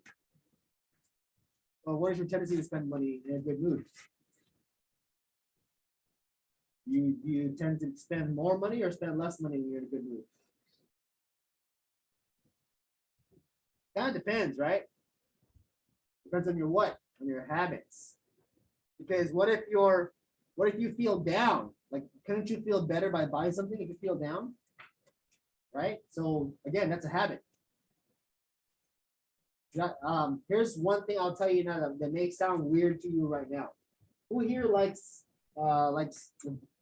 shoes, like Vans, Nikes, and all that? Who likes shoes in general? Like, you like shoes? Okay, so you like to. So what if I told you, right? If you like shoes, and we'll use Andrew as an example, right? If you like shoes like Nike, you like Nikes? Okay, cool. So great. You know, if I told you, I told you, what if I told you this? I feel the same amount of joy in, actually, I feel, take it back. I feel more joy now in spending money buying Nike stock than actually buying Nike products. I feel a lot better. I feel more enjoyment in buying the stock versus buying the product. What do you think is going on in my head? Why do you think I think that way? Buying stock, you know, to make more money off of it. Okay, great, right? So why do you think I feel that way about spending my money on the stock versus spending my money on the item? Right, versus the item can get damaged or it will not work anymore long term. So for me, I value saving my money more than using the items, right? So that might sound weird, right? As a younger person, but as you age, you have to start getting familiarize yourself with those feelings of feeling the good feelings when you save money. Trust me, you can change your chemistry, your neurochemistry can change, but you have to do what? You have to train yourself. You have to create the habits. Okay, that's how you do that. Just create, because once you start saying, once you start realizing that you can start feeling the same amount of joy in saving money than you do spending it, that's when your life changes. That's when your life changes. That's when you're like, oh man, now you become, you can enjoy more. You can delay. Have you ever heard of delayed gratification? What does that mean? What does delayed gratification mean? Like when you're not satisfied at the time, that you do something to them later on, you don't have that gratification. It's a little different than what you're describing, but it's pretty close, So here's a delayed gratification, right? Here's the thing. So it's the idea that if I delay the good feeling now to delay it for later, that it's going to be worth more later. The feeling will be better later. So here's what delayed gratification is, right? So here's an example, right? Here, let me give you this. Everybody ever heard of the marshmallow test? No? This is great. For the parents, you should look this one up too, the marshmallow test. So they did this test with kids. Okay, the marshmallow test. And this marshmallow test ended up a big deal because it determined whether a child was going to be successful later on in life. So what is this marshmallow test? Right? So they asked a group of children in a room, right? It's like, okay, well, all right, I can give you this marshmallow now, but if you wait one more hour, I'll give you two more. I'll give you two more instead. So who were the ones that were more successful? The children, they found that said, you know what? Oh, if I waited another hour, I can get two of these. The ones that decided to wait, and then they tracked these kids for a period of like 30 years, and they found that the kids that actually decided to wait, delay their gratification, to delay the experience of eating that marshmallow, the sensation of this sweet, decadent dessert in their mouth, right? Those were the children that were more successful later on in life because they realized the value of waiting. If it definitely increases the enjoyment. If I get two versus one, right, is what's more enjoyable? Two, right? For this example, right? So if we understood that, if we just delay our gratification for later on, then that's when you know you can be more successful in life because you know how to control impulsive spending. That's one. That's a big deal. What's impulsive spending? What is spending your money based on impulse mean? Yes. You don't think about it, you just kind of see it and you like it, you just buy it. On impulse, right? So if I feel like I want to buy something, if I feel hungry, if the second I feel like I want those Cheetos, I'm buying it because I felt like I was hungry. Right? But 5 minutes later, I could have walked home and then got something from the fridge and ate that instead and saved my money. Right? That's impulsive buying. Right? All right. So here's another thing to think about psychology of money, right? How much confidence would you have, right? Let's say, who here is 16, like 15 or 16 already? Anybody? You? Have you done any work yet, like work for pay or anything like that, or like a job yet? Let's say, but let's say, what's something you like doing? Like video games or no? What like basketball? I play soccer. Soccer. Okay, perfect. So what if I said that, hey, you play really good soccer, right? I'm gonna pay you $50,000 to play in this league of soccer players, right? And then how would that make you feel? Because for someone at your age, right, $50,000 is a lot of money, right? So imagine this. Imagine this. You know, I'm giving you some context now, right? Imagine how much confidence you would feel if you knew that whatever your job was, you were earning the money that you deserved for that job, right? The confidence level, right? So versus like if you work for a McDonald's and you're working minimum wage, right? But you knew that you could do, but you knew you were capable of doing more, right? How would you feel? Like, how would you feel working in an environment where you're like, yeah, you know what? I'm doing this as a job versus I'm doing it because I know this is my skill, this is my talent, and I'm getting paid the right amount of money for it, right? You would like that second one, right? So this is what I'm talking about, psychology of money. Now, last one here. Imagine this. How would you feel right now if you had $100,000 in your savings account, just in your account, under your name? And what would that feel like? You'd probably feel like, oh man, I got a lot of money. Cool, right? Would you be afraid that you couldn't, that you would, if you had $100,000 in your bank account, would you be afraid that you couldn't eat food for the next year? No, right? Because you would think to yourself, I think I got. So remember the psychology of money. If you have money sitting in your account, do you think that when you lose your job, you're gonna be like, oh my God, I lost my job? Or would you be like, okay, no problem. Now it's time to go find another one or maybe try to find a better one. I see. Psychology of money is very important because if you don't have it, guess what your psychology is? Maybe like that. Versus when you do have it, then you can think clearly, you think better, right? Imagine that. So it's very important to understand. Now, what is my next point here? The next point is compounding interest. Anybody know Albert Einstein? You guys should know him, right? At least you know the name. So he or she who understands it earns it. The person that doesn't pays it. So what does that mean, right? If I don't understand, anybody here have ever heard of the phrase compounding interest? Right? No, right? Okay, kind of, right? Good. You have kind of heard it, right? Okay, so now let's talk about this. Understanding compounding interest. Okay, so let's give you an example. Let's say, let's see, what are your name? Carson. Okay. Oh yeah, that's right. Carson. Okay. So let's say Carson, right? You had an uncle give you $10,000 for your, just because you're about to go to college. Hey, you know what? Give you 10 grand. So you're about to go to college. You're like, you know what? Okay, cool. What can I do with this 10 grand? You can do whatever you want with it. But what you wanted to do was you wanted to save this money, right?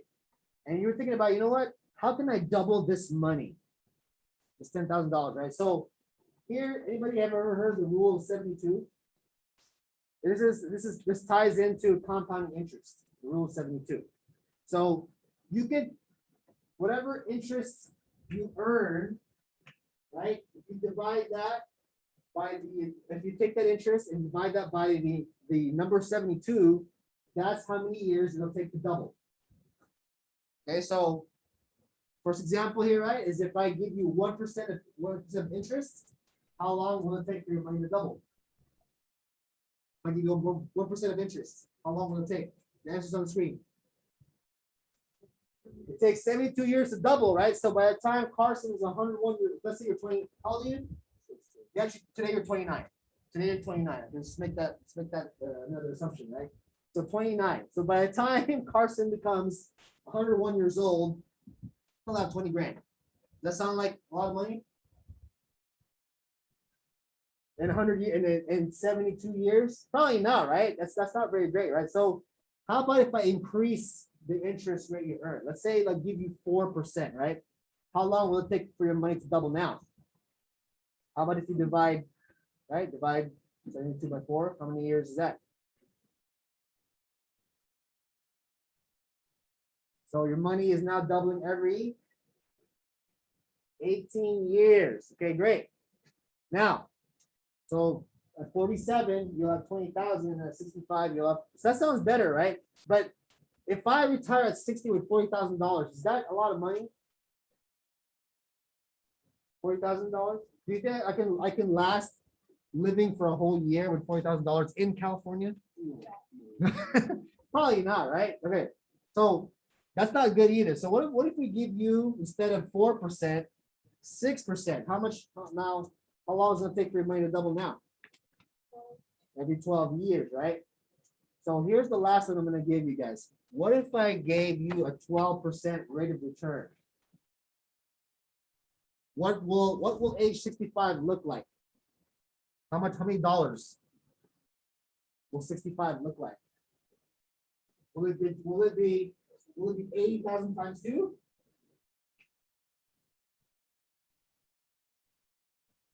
Because I'm giving you 12% interest, right? So it's double the interest. 6%, 12%, right? It's double the interest. Shouldn't it be double the money? Sounds like it's right? Is it? Here's the power of compounding interest. So if I take 12% into 72, how many years will your money take to double?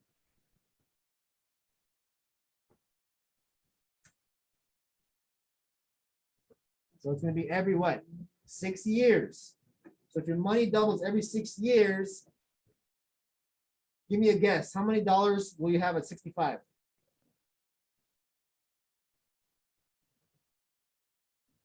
It's not. You think it's 160? You think it's 160 or more?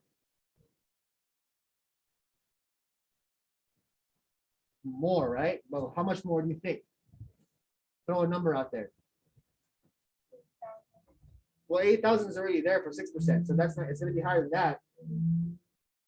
Oh. How much higher? How much higher do you think 65 at age 65? How much do you think that person will make earning 12% of interest on their money? No guesses? You think it's 160? You think it's 200,000, 300,000, 400,000, 500,000? Give me a number. What do you think it is?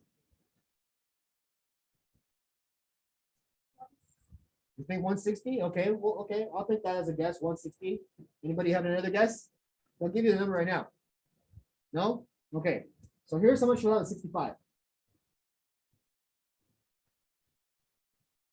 $640,000 because your money doubled every 6 years.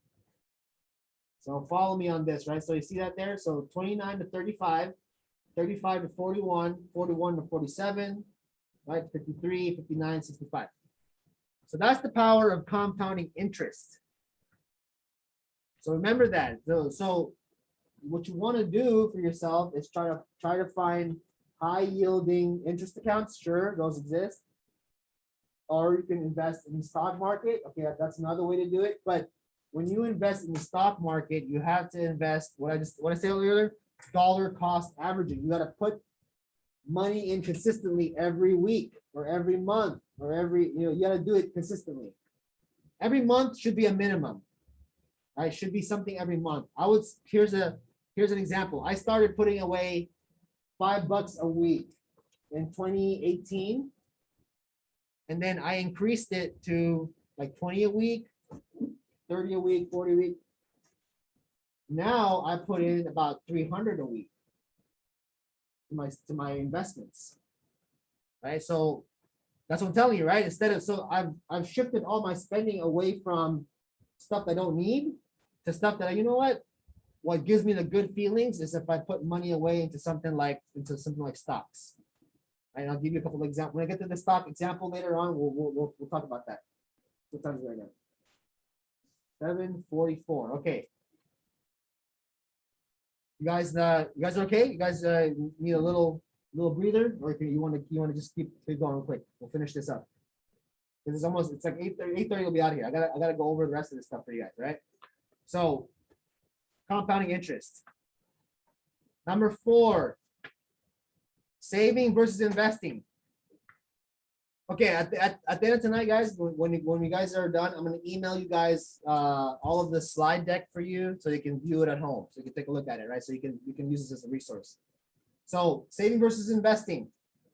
What's the difference? Why would you use one over the other? Okay, so that's what you're gonna write down in number 4 here, right? So you see all the sections here. Page 6. Okay, number 4. Explain the following to your marriage guidance counselor. The difference between saving and investing and why you would use one over the other. And then page 7, concept of return on investment and risk. So Google return on investment, Google risk. Read the definitions and figure out how are they related in your own words.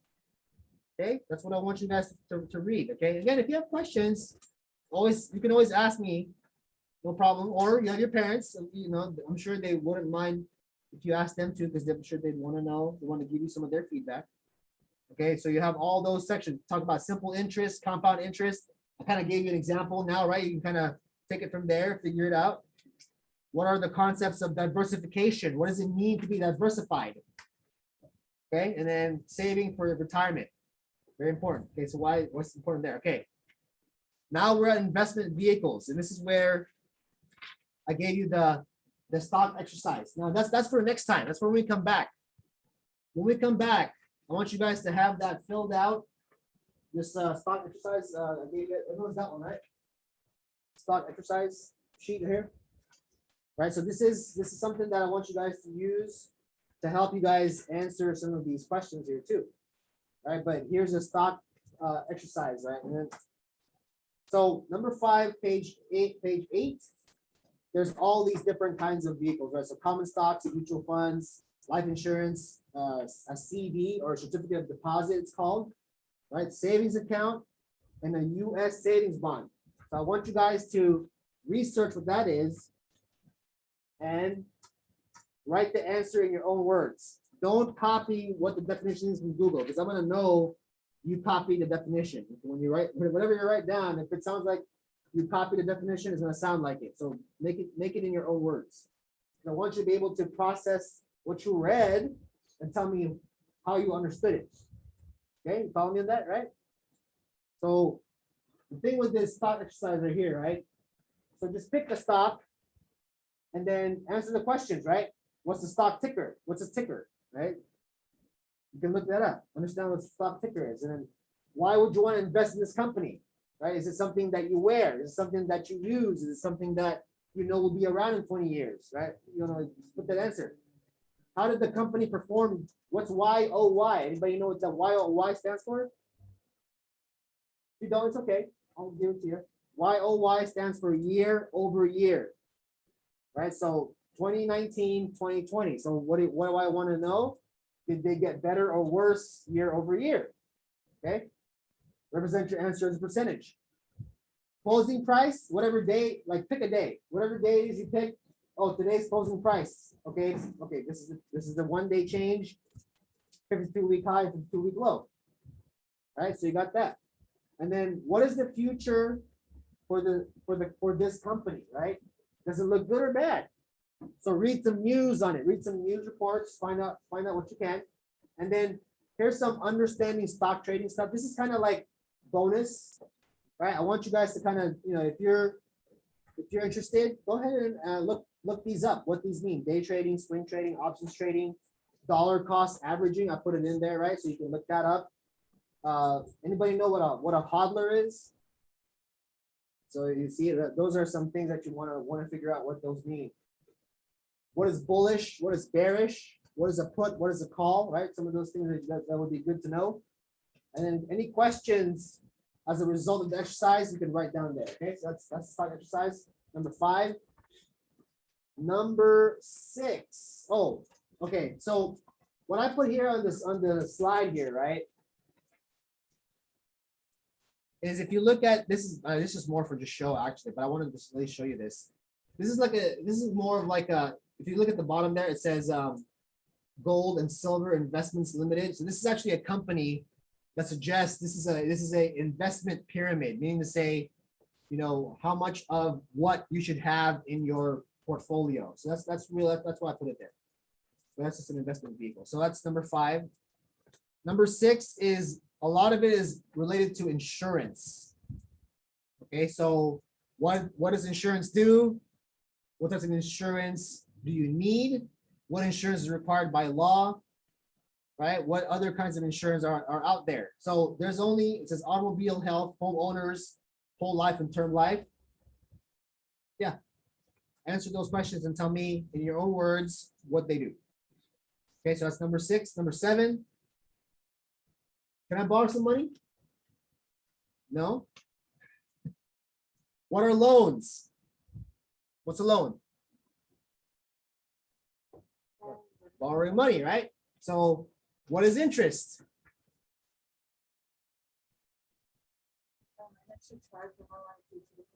So, oh yeah, so that's a good way to put it.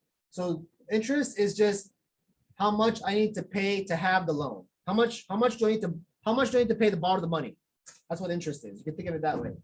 So if I borrowed $100,000 at 3% interest, that means the 3% is the cost of borrowing the money.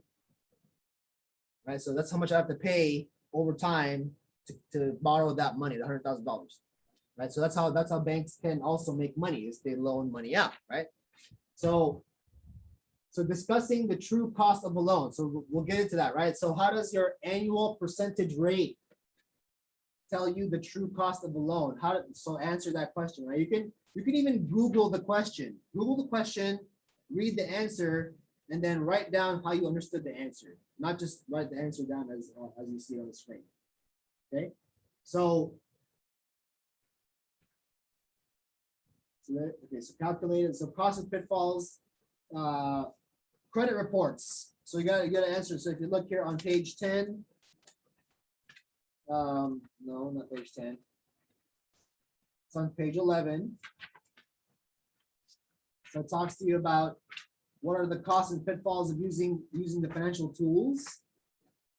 So different types of cards, like credit cards, debit cards, charge cards. Look up those, what they mean and how they work. Okay, so that's what you want to look at. How do they work? So that's the golden part. And then credit reports.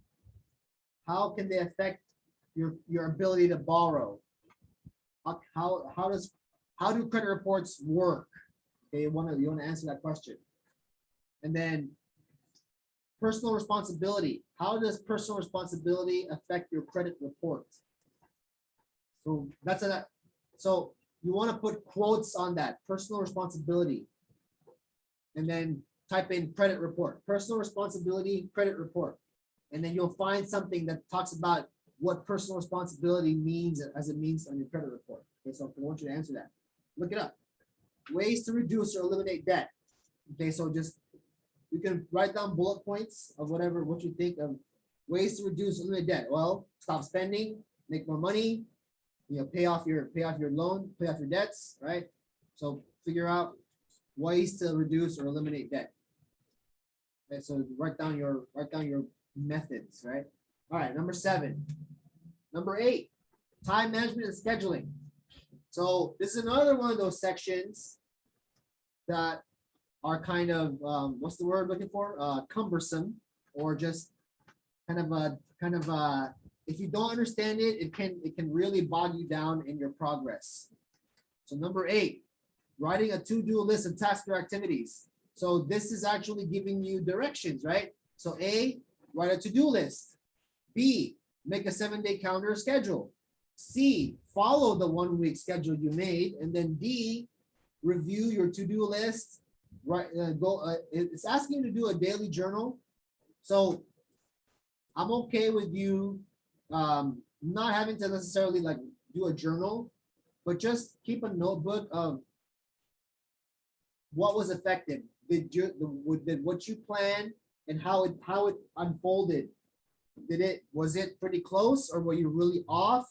What worked? What didn't work? Did me leaving just 10 minutes before I had to be there, was that an effective way to be there on time, or did I need more than 10 minutes to leave the house before getting somewhere? Those are the kind of things that you need to find out and report about in this section, number 8. Okay, so and then there's a discuss what you might do differently next time. So that's a reflection. So after you went through your 7-day schedule, you can pick any 7 days. You can knock this out next week. You can take a little bit longer. I mean, to me, 7-day schedule means just pick any 7 days that you want that you want to go over, right? And then follow this number 8 section of write a to-do list, write a 7-day calendar schedule, and then follow your schedule, and then figure out if everything that you had done for your schedule went through or it didn't, and why. Did it work well, or what didn't work well? Okay, get that? All right, that's number 8. Number 8. So I encourage you guys to use Google Calendar if you want to do that instead of using the actual. There's a worksheet here. The part of the workbook that you can look at as a reference for this is on page all the way in the back. I think one of the last pages. Yep, there it is. Page 21. See, oh, and then page 20 has an example budget plan. You see that, right? So you can kind of use this as a reference guide to do your project planning. So you can use page 21 as your example, but where do you put in your fields? Well, the information, page 19. So you can use this page 19 as your template to fill in. You can use Google Calendar if you want to do that, and then just use that as your schedule. You can use Excel if you're good at Excel and you want to use that. I'm not limiting you to using whatever. Anybody know what a day runner is? Yeah, the parents are like, yeah, I remember those, right? Day runner, yeah. Those people used to have, instead of their phone, right? They would have these little planner and flip the pages and then write in it. Oh my gosh, I have to write in my planner. Right? I could just type it in my phone, right? So that's how we did it back then. I remember having a day runner. I used to write down people's phone numbers in that day runner because I didn't have a phone back then. There was no such thing as a cell phone back then, right? So remember, there's tools out there, use them.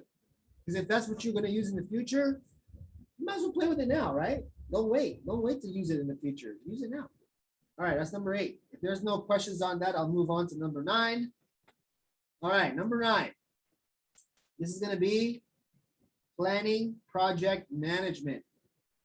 So the thing about this particular section, number 9 on page 12, it says prepare a written project plan demonstrating the steps below, including the desired outcome. Okay, so what's your desired outcome?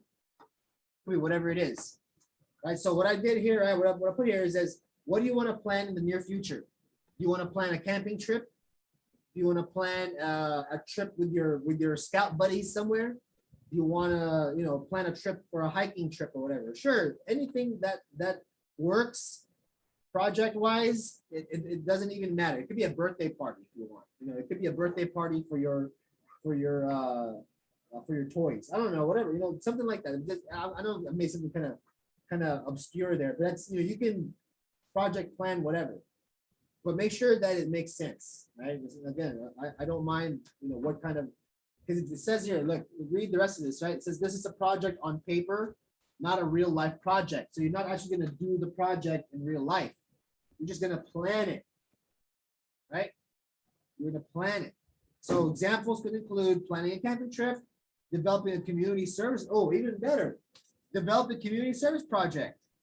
Right? You at some point, I think for Eagle, you have to develop an Eagle project, right? That's gonna be benefiting something, either a school, a community, right? Some organization.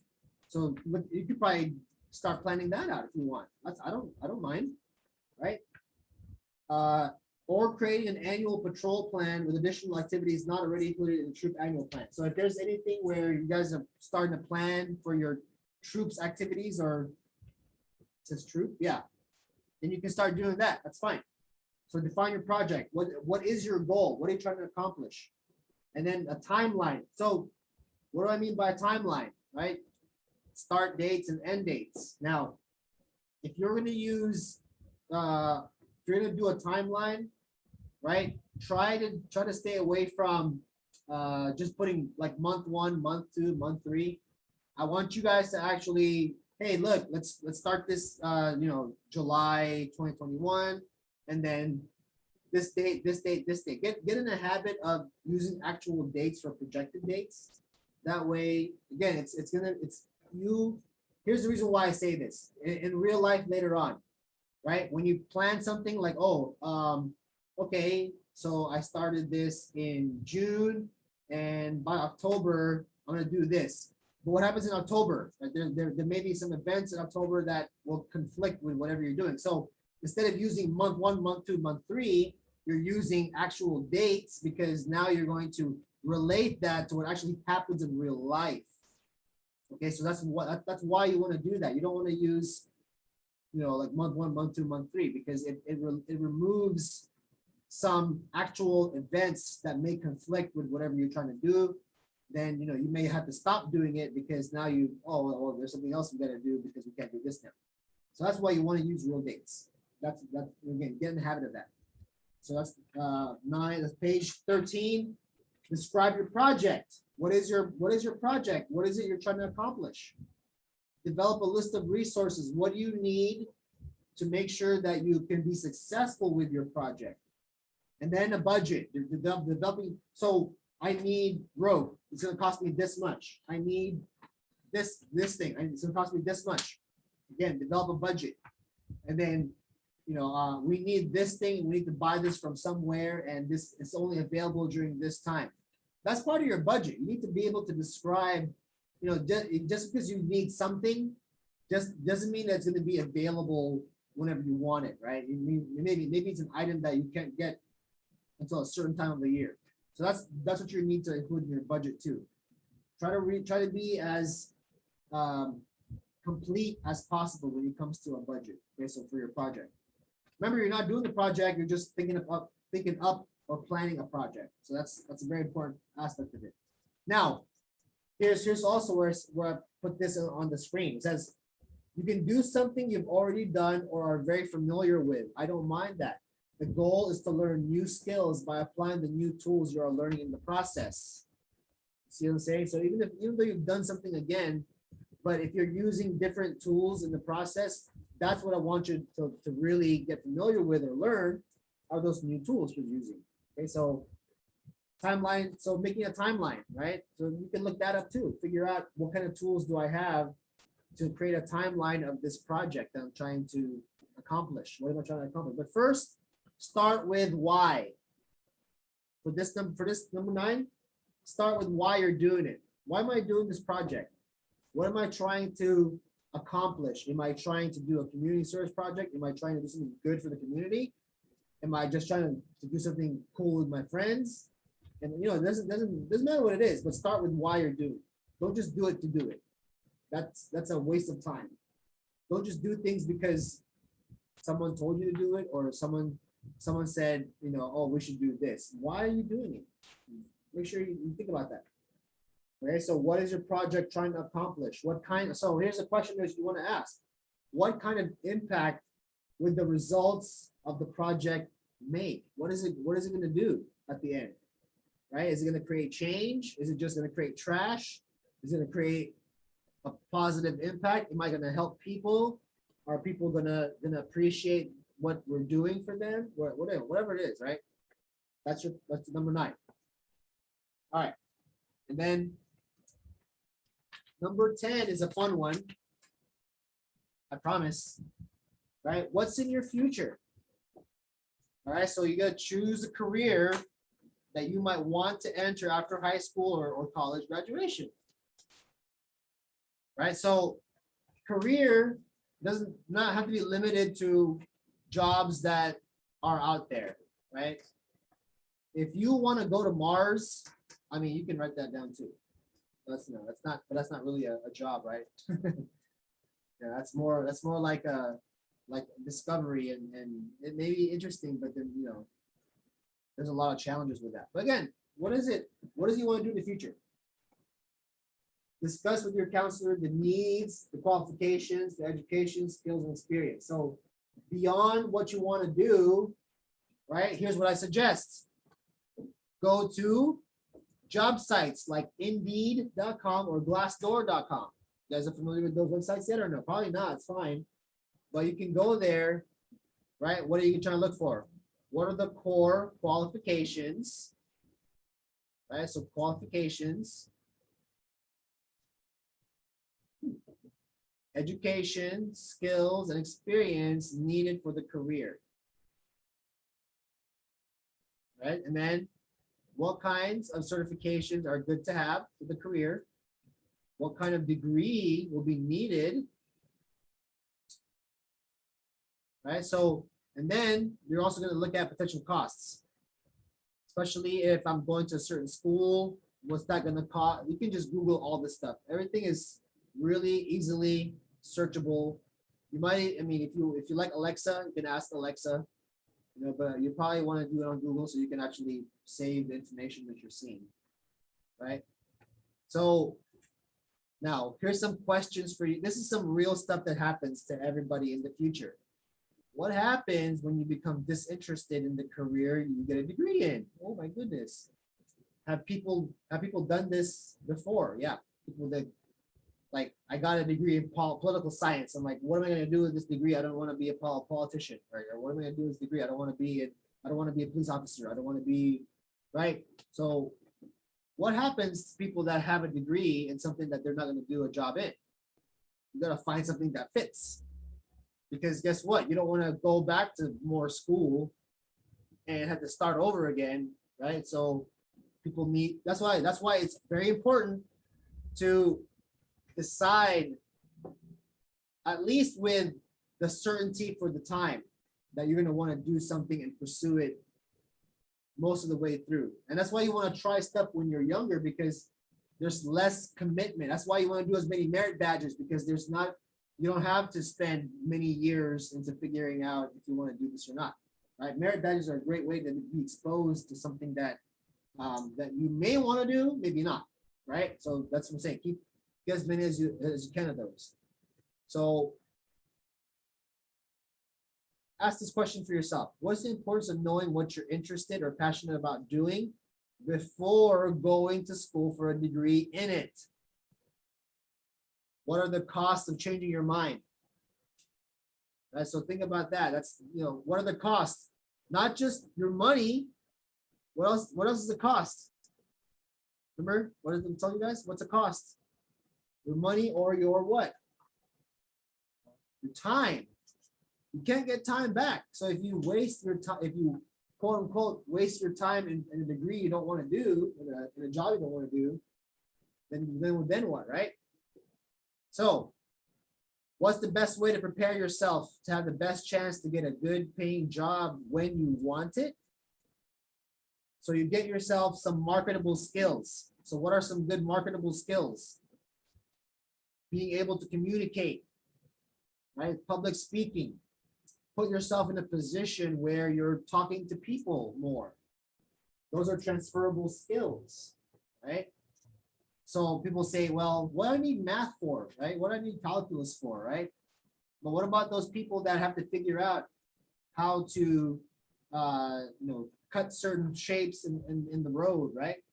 You need calculus for that kind of stuff, right? So again, it depends on, you may not know exactly why you're doing something now, like math, but you know that it's important to know in the future, because guess what? you want to know if someone is trying to pull a fast one on you, right? You know, for instance, let's say I'm a project manager and I have to hire a contractor for a job, right? And they're telling me it costs this much, but you know what? No, it doesn't. I know it costs this much. They're trying to tell me it costs more because they're trying to make more money off of me, right? Well, if I didn't know the information, if I didn't understand math that well, they might be able to tell me something and I go, oh yeah, okay, I'll sign the paperwork, sign the contract, and now I lost a lot of money, right? Because I signed a contract, right? So again, these are the things that are very important. So what's in your future? Honestly, I don't know. But guess what? I do this class because not because, you know, I mean, I don't, you know, this class right here, I don't charge any of you guys any money to be in this class at all. Although I would, you know, if the parents here want to consider donating to the nonprofit, you know, that would be great. If you have a tax implication that, you know, you need to donate some money, please feel free to do that, you know, to our nonprofit, because it is a tax deductible donation, right? So, but aside that, what do I really want for you guys to do? I want you guys to be the next. I want you guys to be the next Elon Musk. I want you to be the next Kathy Wood. You guys know who Kathy Wood is? You know, Kathy Wood. She's an ARK investment CEO. Imagine she is this Kathy Wood individual. She decides what to put in this investment fund for people to invest in, right? So she's in charge of that fund, right? So I mean, you know, and does she get paid a good amount of money for running the company? Absolutely, right? You know, that's a good thing to do, you know, for someone like that. So again, you know, who knows who? Anybody know who? Geez, there's so many prominent people out there that I can't necessarily relate right away. The only ones I really could think of are the ones I already mentioned, like Jeff Bezos and Elon Musk. Who wants to be you know, a millionaire by the time they finish college, right? Or, you know, by the time you know, are there individuals that are billionaires by the age of 26 years old?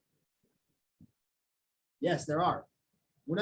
I would have so much pride in the fact that, hey, if you were the next billionaire at 26, that you were in my class, I taught you, like, oh man, that's a great feeling for me. That's all I'm looking for, is for you guys to be successful, take whatever you can from this and take it to the next level, right? You know, I want you guys, here's some things, you know, anybody have any questions about the workbook itself? Because this is really, if you want your blue card signed, this is it. This is laid out right in front of you right here, right? Again, you know, I'm here. So this is an Eagle level class, right? This is what you need to get Eagle, right? So really, this class is designed for independence.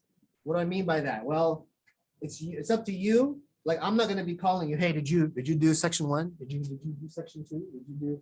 I'm not gonna call you and do that, right? But what else? Guess what? Also, I'm not gonna do. I'm not gonna sign your card if this isn't complete, right? So you know, you might need to find another counselor to, you know, if I don't do this class anymore down the future, which I still plan on doing it. But I mean, again, you know, sometimes, you know, like for instance, you're person, right? So you finish it with another counselor. Is counselor no longer doing the class anymore, or are they, like, you know, they're not available to do a class? I was part of it and there's some of it. Oh, okay, part of it. It's kind of a conflict, right? Yeah. So, you know, I mean, you know, and you're sometimes other counselors that you just do it with make you do it all over again too. Like, you know, they won't take your workbook and start you off from there. They're like, oh yeah, I start all over again so I can give you everything. And I'm not going to require you that. You can give me what you have, and I'll work with you to fill in the gaps. But since you're already in the class anyway, if you want to do it all over again, you totally can. You know, no problem. That's, you know, starting from scratch with something is not always a bad thing. Not always a bad thing. But again, I want you guys to know that this is the measuring stick, right? This is the only thing that's really going to tell me you're doing the work, right? Nothing else is going to tell me you're doing the work. You can't tell me, oh, Mr. Reggie, but I did do the work. I answered it all in my head. You think that works in real life? You think you can go to your boss and say, hey, I did all the work in my head. Can you pay me my check now? See, your parents are laughing, like, it doesn't happen like that in real life. Okay, so this is the start of This is the start of understanding and realizing that documentation, right? Paperwork, or it didn't happen, right? Paperwork or it didn't happen, right? This is the start of that. So that's why I have you guys sign in right here. Like if you don't like things like this when you get older are very important. Signing in somewhere, like on your job, making sure you're accounted for, making sure that that they know you're there. Even though they see you, but if you didn't sign in here, it means it didn't happen sometimes, like most of the time, in real life. And so, all right, so we're pretty much done here. It's 8:14. Like I mentioned, I'll get you guys out of here before 8:30.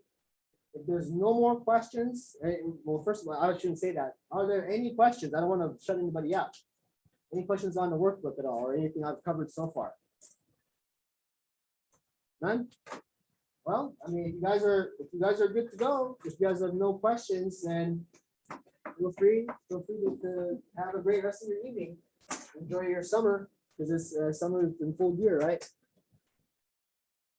All right, so I will by tomorrow sometime, I'm gonna upload this to a Google Drive, and then I'm gonna give everybody the link so that they can use this as a reference for when they do the work. Because I didn't copy exactly what was in the workbook. I put some of my own thoughts in there to help you answer the questions. Like some what's called food for thought. So I gave you guys a lot of food for thought. All right, so you guys have okay. So you guys good to go. You're free to leave. So yeah, just see the chairs are there to tell you to make a left turn to go outside. If you guys need the restroom, there are restroom keys by the front, and you can use it. And then the restrooms are across the way from where the elevators are, on the right side of as you walk outside. So feel free to use the restroom if you. Yeah, so this so when you come back and talk to us, right, you're gonna have a link in your email. Watch the session. You know, everything you can. Catch up with whatever. I'm gonna cover whatever questions that that have trouble with or need have questions on. Wow. I'm gonna have to correct you. So when you look at the next section.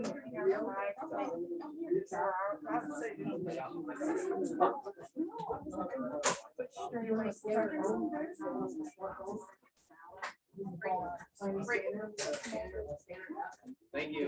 Yeah. Thank you. It's July over here. So yeah, do that, and then I'm gonna review everything. And, on the phone, and then just kind of talk to you about what. Thank you. Thank you, Ravi. You're very welcome. Have a great night. Thank you. Yeah, so it should be straightforward as long as you again the workbook. The most important thing is the workbook. Chip away at it. Don't let it be like, oh man, I didn't do anything today on the workbook. Make sure you little by little add something here and there. That that if you're thinking about it, write something down. It's gonna take you. It's only 21 pages, but trust me, as the weeks go by and you haven't touched it, like oh no, yeah, it gets very like, you get that feeling of like, oh man, I didn't do anything, yeah. All right, thank you. Yeah. Have a good one. Have a good night. Yeah, we'll see you soon. At the next meeting. Yes, definitely.